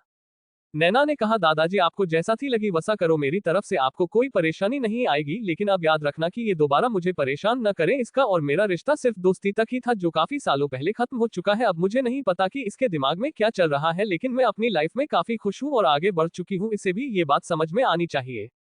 इतना कहने के बाद नैना ने अथर्व से कहा कि चलो यहाँ से, आप मुझे यहाँ घुटन हो रही है और मुझे यहाँ पर एक सेकंड के लिए भी नहीं रुकना। इतना कहकर नीना अथर्व के साथ वहां से चली गई। वो दोनों कार में बैठी और वहां से निकल गए। उसने दर्द से कराहते हुए अनुभव शर्मा की तरफ देखा तक नहीं था और न ही उसे अनुभव शर्मा के लिए कोई सिम्पथी थी। नैना ने कार में बैठे हुए अथर्व से कहा कि उस बेवकूफ के दादाजी कितने अच्छे आदमी थे और उन्होंने मुझसे कितने प्यार से बात की और माफी भी मांगी। उन्हें देखकर लग ही नहीं रहा था कि वो इतनी बड़ी फैमिली से हैं। हमें इस बात का बिल्कुल भी घमंड नहीं था। ये सुनकर अथर्व के चेहरे पर मुस्कुराहट आ गई। Episode 30 Atharva is king. Naina की बात सुनकर अथर्व ने कहा तुम सही कह रही हो, वो काफी अच्छे आदमी थे। कुछ लोगों के लिए उनकी इज्जत मान सम्मान उनके परिवार के सदस्य से बढ़कर होता है। ये कहते हुए अथर्व मुस्कुरा रहा था। नैना ने कहा मैं बहुत ज्यादा डर गई थी, मैंने सोचा शायद ही अब मैं तुम्हें कभी देख पाऊंगी। अथर्व ने कहा जब तक मैं तुम्हारे साथ हूँ मैं तुम्हें कुछ नहीं होने दूंगा, चाहे उसके लिए मुझे कुछ भी क्यों न करना पड़े।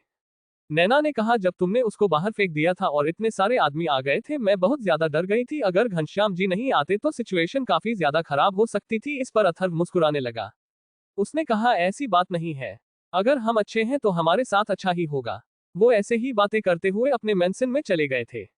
नैना ने कहा कि जब मैं उस कंपनी में सीईओ बनकर जाऊंगी तो जिया को कैसा लगेगा। अथर्व ने कहा उसका फेस देखने लायक होगा, लेकिन वो तुम्हें देखकर काफी ज्यादा खुश होगी क्योंकि वो मुझे पसंद न करती हो, पर तुम्हारी उससे अच्छी फ्रेंड कोई नहीं हो सकती। अथर्व की बात सुनकर नैना मुस्कुराने लगी। उसने कहा ये भी तो अच्छा ही है, वो तुम्हें पसंद नहीं करती, मुझे तो खुशी होती है कि मेरे अलावा तुम्हें कोई पसंद नहीं करता और सभी लड़कियां तुमसे दूर रहती है। अथर्व ने नहीं सोचा था कि नैना कुछ ऐसा भी कह सकती है। अथर्व ने कहा अगर तुम्हें पसंद है कि हर लड़की मुझसे नफरत करे तो आगे से ऐसा ही होगा। नैना ने कहा बुद्धू में मजाक कर रही थी और कुछ भी ऐसा वैसा करने की जरूरत नहीं है जिसकी वजह से कोई भी लड़की तुमसे नफरत करे। अथर्व ने कहा जैसा आप कहें, आपकी बातें सराखों पर। वो ऐसे ही मुस्कुराते हुए घर पहुंच गए थे। अथर्व के जाते ही घनश्याम और श्रेष्ठ दोनों ही वही जमीन पर बैठ गए थे। उन्हें अब जाकर सांस आई थी। मिस्टर घनश्याम शर्मा ने कहा श्रेष्ठ आज तो हमारी पूरी फैमिली ही खत्म हो जाती, और एक ये बेवकूफ है अभी भी हमें ऐसे देख रहा है जैसे कि इसे हम पर ही गुस्सा आ रहा है। घनश्याम उठा और उसने अपनी एक छड़ी जो उसके हाथ में ही थी टाइट पकड़कर अनुभव की तरफ बढ़ गया और 2-4 छड़ी उसके पैर में जमा दी। एक तो उसकी पहले ही हालत खराब थी और ऊपर से ऐसी हालत में भी घनश्याम ने उसे 2-4 छड़ी जमा दी थी।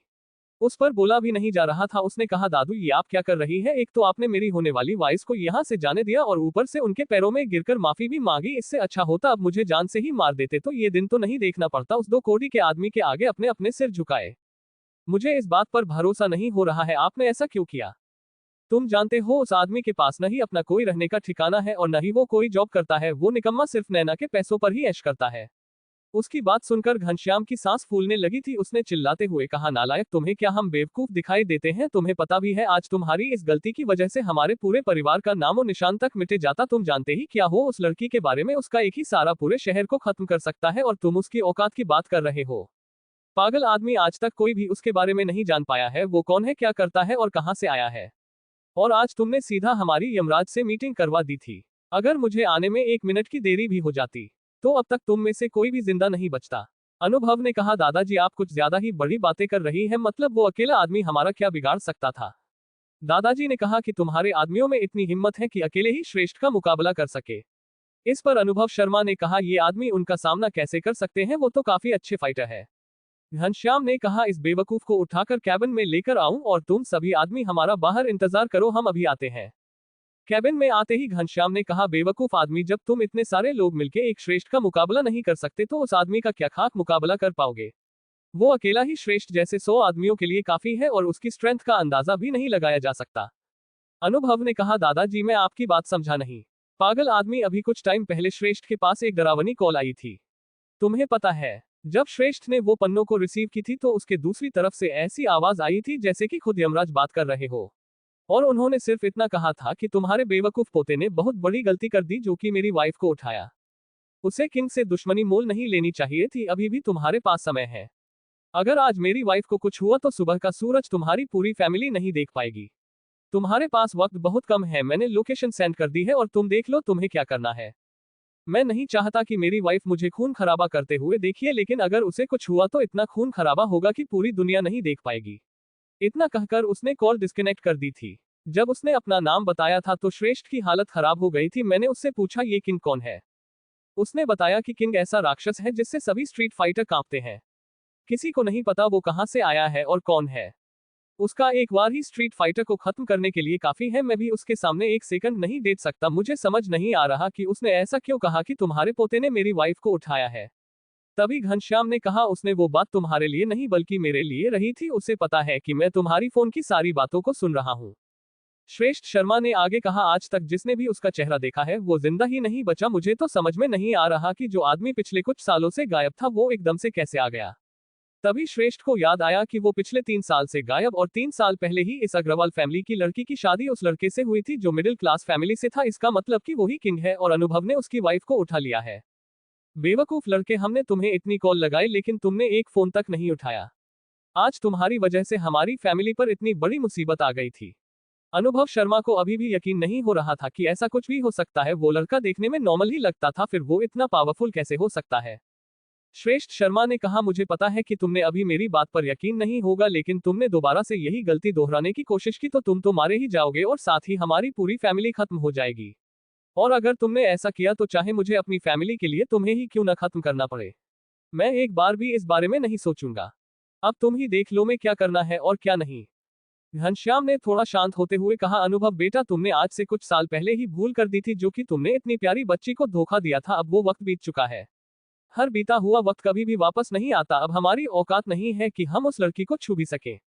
अगर उसकी जगह पर कोई और होता तो अब तक मैं उससे तुम्हारी शादी करवा चुका होता। तुम्हें भरोसा नहीं होगा कि पिछले कितने दिनों से मैं उस लड़की की तलाश कर रहा था और तुम्हें पता भी है हम उसकी कॉल तक ट्रेस नहीं कर पाए थे।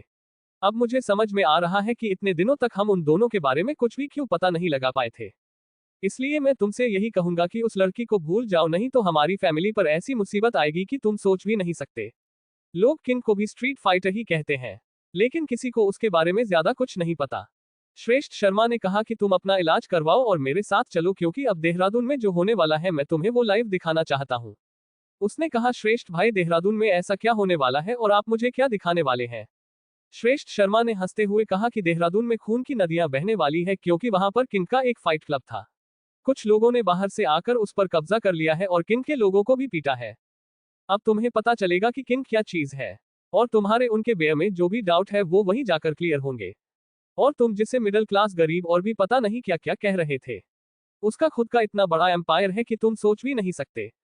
वो अकेला ही वर्ल्ड के सबसे रईस आदमियों में आता है और ये सब उसने अपनी मेहनत से हासिल किया था, ना कि वह अपने परिवार के पैसों पर घमंड दिखाता है तुम जैसे हम आजकल के बच्चे, और उसमें यही तो फर्क है।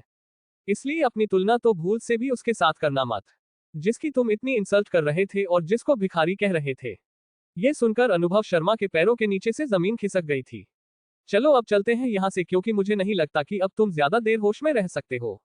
आज तक जिसका कोई एक वॉर नहीं झेल पाया तो तुम सोच रहे हो गई थी तुम अभी तक जिंदा कैसे हो, क्योंकि तुम्हारी किस्मत अच्छी थी कि उसकी वाइफ तुम्हारे सामने थी। वो उसे अपने साथ हॉस्पिटल ले गए।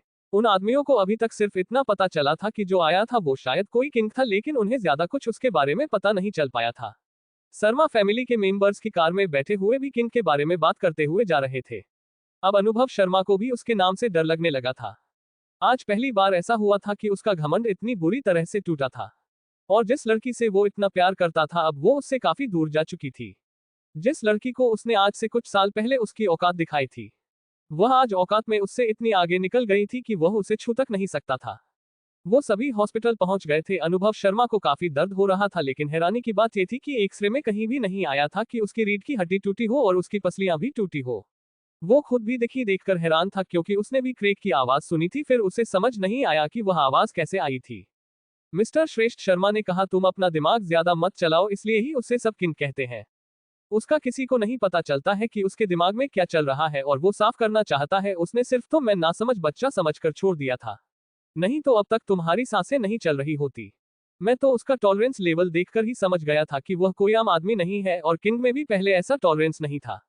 पता नहीं वो 3 सालों में कैसे बदल गया। उन्होंने अनुभव के लिए हॉस्पिटल से कुछ मेडिसिन ली, उसके बाद शर्मा मेंशन के लिए निकल गए।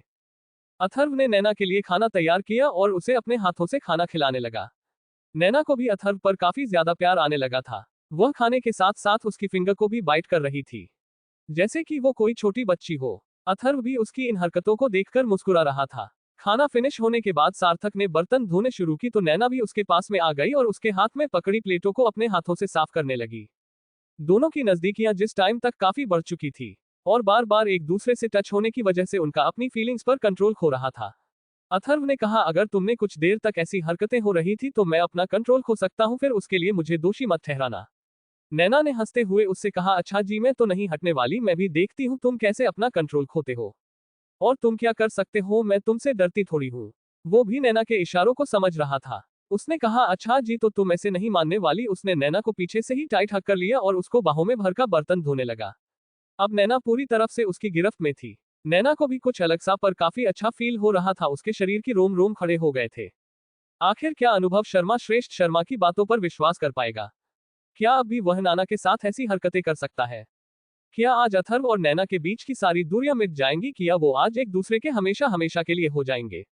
धन्यवाद।